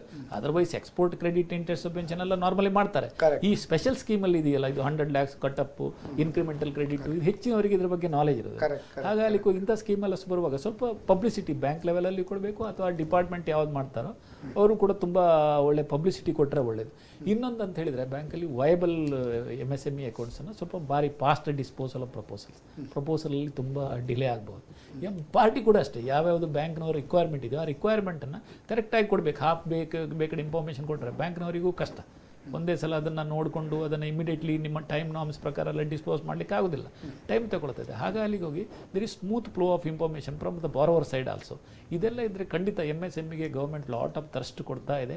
ಖಂಡಿತ ಇಂಡಸ್ಟ್ರಿಗಳು ಚೆನ್ನಾಗಾಗ್ತವೆ. ಬ್ಯಾಂಕ್ಗಳು ಕೂಡ MSMEಗೆ ಲಾಟ್ ಆಫ್ ಪ್ರಿಯಾರಿಟಿ ಕೊಡ್ತಾ ಇದ್ದಾರೆ. ಎಷ್ಟೋ MSME ಮೀಟ್ಗಳು ಅದು ಇದು ಅರೇಂಜ್ಮೆಂಟ್ ಮಾಡಿ SME ಕಸ್ಟಮರ್ನ ಎಳಿತಾ ಇದ್ದಾರೆ. ಎಲ್ಲ ಬ್ಯಾಂಕಲ್ಲಿ ಈಗ ಮಾರ್ಕೆಟಿಂಗ್ ಟೀಮ್ ಎಲ್ಲ ತುಂಬ ಸ್ಟ್ರಾಂಗ್ ಆಗಿದೆ. ಇದರಿಂದ ಖಂಡಿತ MSMEಗಳಿಗೆ ತುಂಬ ಹೆಲ್ಪ್ ಆಗ್ತದೆ. ಓಕೆ, ಈ ಒಂದು ಕರ್ನಾಟಕ ಬ್ಯಾಂಕ್ ಬಿಸ್ನೆಸ್ ಟಾನಿಕ್ ಇದರ 91ನೇ ಸಂಚಿಕೆ funding options and incentives for MSMEs from banks and government. ಈ ಒಂದು ಕಾರ್ಯಕ್ರಮ ಇರುವರು ಅತಿಥಿಗಳು ಬಹಳ ಚೆನ್ನಾಗಿ ನಡೆಸಿಕೊಟ್ಟಿದ್ದಾರೆ. Shri Ramesh Bhat, DGM credit marketing, head office Karnataka Bank. ನಿಮಗೆ ನಮ್ಮ ಸಮಸ್ತ ವೀಕ್ಷಕರ ಪರವಾಗಿ ಅಭಿನಂದನೆಗಳನ್ನು ಸಲ್ಲಿಸ್ತೇನೆ ಹಾಗೂ ಧನ್ಯವಾದಗಳು. ನಮಸ್ಕಾರ. ಅದೇ ರೀತಿ ವಸಂತ್ ಶೆಟ್ರೆ, ನಿಮ್ಮ ಒಂದು ಅಮೂಲ್ಯ ಸಮಯ, ನಿಮ್ಮ ಒಂದು ಅಪಾರ ಒಂದು ಬ್ಯಾಂಕಿಂಗ್ ನಾಲೆಜನ್ನು ನಮ್ಮ ವೀಕ್ಷಕರೊಂದಿಗೆ ಹಂಚಿಕೊಂಡದಕ್ಕೆ ನಮ್ಮ ಎಲ್ಲ ವೀಕ್ಷಕರ ಪರವಾಗಿ ಈ ಕರ್ನಾಟಕ ಬ್ಯಾಂಕ್ ಬಿಸ್ನೆಸ್ ಟಾನಿಕ್ ಕಾರ್ಯಕ್ರಮದ ಪರವಾಗಿ ಕೂಡ ನಿಮಗೆ ಅಭಿನಂದನೆಗಳು ಹಾಗೂ ಕೃತಜ್ಞತೆಗಳನ್ನು ಅರ್ಪಿಸ್ತೇನೆ. ಅದೇ ರೀತಿ ವೀಕ್ಷಕರೇ, ಇಂದು ಕರ್ನಾಟಕ ರಾಜ್ಯೋತ್ಸವ ಸಂಭ್ರಮ. ಕೊನೆಯದಾಗಿ ಒಂದು ಕರ್ನಾಟಕದ ರಾಜ್ಯೋತ್ಸವದ ಬಗ್ಗೆ ಒಂದು ಸಣ್ಣ ಒಂದು ಚುಟುಕನ್ನು ಹೇಳಿ ನನ್ನ ಈ ಕಾರ್ಯಕ್ರಮ ಮುಗಿಸ್ತೇನೆ. ಎಲ್ಲಿದ್ದರೇನಂತೆ ನಾವೆಲ್ಲ ಕನ್ನಡಿಗರು ಪಕ್ಕ, ಎಲ್ಲಿದ್ದರೇನಂತೆ ನಾವೆಲ್ಲ ಕನ್ನಡಿಗರು ಪಕ್ಕ, ಎಷ್ಟು ಮಾಡಿದರೇನು ರೊಕ್ಕ ಕುಂತಿದ್ದೇವೆ ಅಕ್ಕ ಪಕ್ಕ, ಎಷ್ಟು ಮಾಡಿದರೇನು ರೊಕ್ಕ ಕುಂತಿದ್ದೇವೆ ಅಕ್ಕ ಪಕ್ಕ, ಆದುದರಿಂದಲೇ ವಿಜೃಂಭಿಸುತ್ತಿದೆ ನಮ್ಮ ಕನ್ನಡ ನಾಡು ಪಕ್ಕ ಅಂತ ಹೇಳ್ತಾ, ವೀಕ್ಷಕರೇ, ನಿಮ್ಮಲ್ಲಿದೆಯಾ ಫೈನಾನ್ಸ್, ಟ್ಯಾಕ್ಸೇಷನ್, ಬ್ಯಾಂಕಿಂಗ್ ಕನ್ಫ್ಯೂಷನ್? ನಮ್ಮಲ್ಲಿದೆ Karnataka bank business tonic solution ಅಂತ ಹೇಳ್ತಾ, ಈ ಒಂದು ಕಾರ್ಯಕ್ರಮದ ಮರುಪ್ರಸಾರ ಇದೇ ಬುಧವಾರ ರಾತ್ರಿ 9:00 ಪುನಃ ಮರುಪ್ರಸಾರಗೊಳ್ಳಲಿದೆ. ಯಾವುದಾದ್ರೂ ನೀವು ಸಂದೇಹಗಳಿದ್ದರೆ ಆ ಕಾರ್ಯಕ್ರಮದಲ್ಲಿ ನೋಡ್ಬೋದು. ಹಾಗೂ ನಮ್ಮ ಎಲ್ಲ ಕಾರ್ಯಕ್ರಮವನ್ನು ನಾವು ಈ ಯೂಟ್ಯೂಬ್ನಲ್ಲಿ ಕೂಡ ಅಪ್ಲೋಡ್ ಮಾಡ್ತಾ ಇದ್ದೇವೆ. ಹಾಗೂ ಫೇಸ್ಬುಕ್ಕಲ್ಲಿ ಕೂಡ ಲೈವ್ ಆ್ಯಸ್ ವೆಲ್ ಆಸ್ ನೀವು ಕೂಡ ಯಾವಾಗಲೂ ಬೇಕಾದರೂ ನೋಡ್ಬೋದು ಅಂತ ಹೇಳ್ತಾ, ಈ ಒಂದು ಕರ್ನಾಟಕ ಬ್ಯಾಂಕ್ ಬಿಸ್ನೆಸ್ ಟಾನಿಕ್ ಈ ಕಾರ್ಯಕ್ರಮದ 91ನೇ ಸಂಚಿಕೆಗೆ ವಿರಾಮವನ್ನು ಘೋಷಿಸ್ತಾ ಇದ್ದೇವೆ.